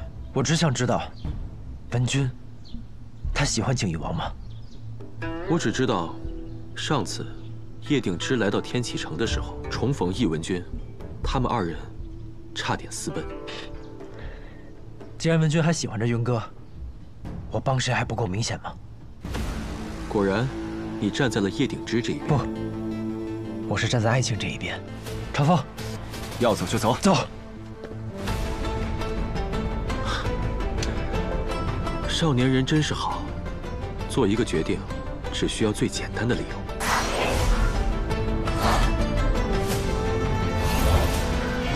快到锦玉王府了吧？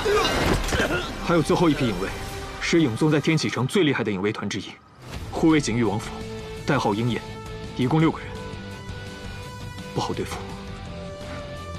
除了影宗的护卫，锦玉王府中另有高手坐镇吧？锦玉王并不精通武艺，但他有个弟弟，叫萧若风，师从学堂李先生。是他呀！管他那么多呢，本就是九死一生的事情，拿命拼了吧！难得见你说话这么大声。他们的人一批一批的来，而我们只有你我2个人，没有人会来帮我们。谁说没有援兵？东君，你怎么来了？云哥，抢亲这么有趣的事儿，你应该叫上我呀。叶鼎之，他们2个人是谁？在下百里东君，这位是我的好兄弟司空长风，是来帮忙的。你可知道，我们要抢的人是王妃？这可不仅仅是杀头的罪，更是要灭门、诛9族的重罪。洛生说的对，莫要给朝中的那些人把柄，到时候连累了侯府。云哥，你也别劝我了，当年我年纪还小，没能帮上你。如今我刀剑在手，无论你想做什么，我都会陪着你。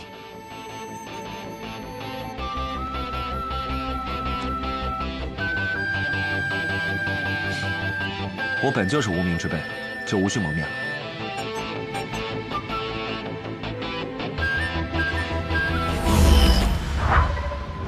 他们的援军到了。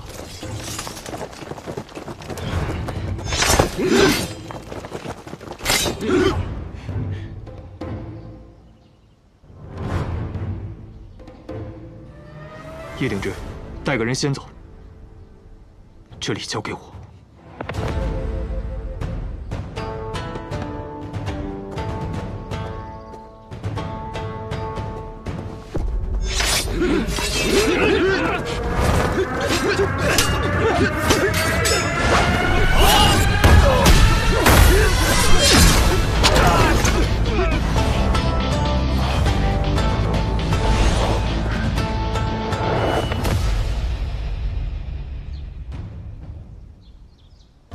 这便是洛清瑶所说的最强隐卫团——鹰眼。2位就到这里吧。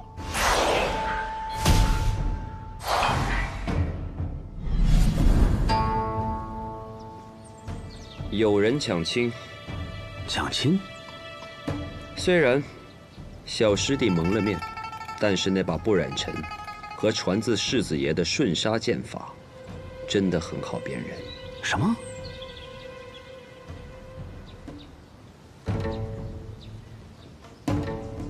抢亲的是东君，抢亲的不是他，是叶大将军的小儿子叶云。小师弟是去帮忙的。叶云，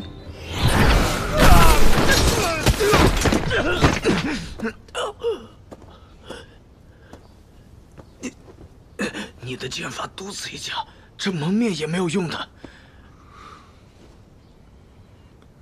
果然瞒不住你们，师兄，你是不可能成功的。我知道，但如果我不试一下，我会后悔一辈子。师兄，跑！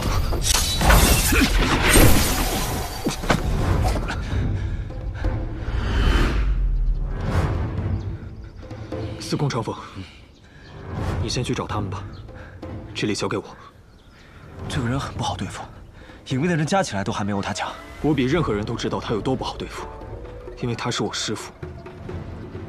放心吧，他不会杀我。好。他就是你的同伴，抛下你就这么走了？这本该就是我一个人的事情。云哥，这里交给我，你放心去吧。男女之爱，兄弟之情，是这世间最纯粹、最美好的东西。我绝不会让肮脏的人玷污了他们。不过，你要记住一点：若是以后我也遇到这样的事，记得拔剑来救我，因为我也不想错过我心爱的姑娘啊。好，我来了。长风，骆师兄呢？他让我先来找你们。你刚才说的话很好，让我也想起了我自己心爱的姑娘。你也有心爱的姑娘？莫非是……别废话了，打吧。好，云哥，这里交给我们，你快去救你心爱的姑娘。东君，只要我不死，你和你心爱的姑娘，以后也一定能永远在一起。那你可千万别死了呀！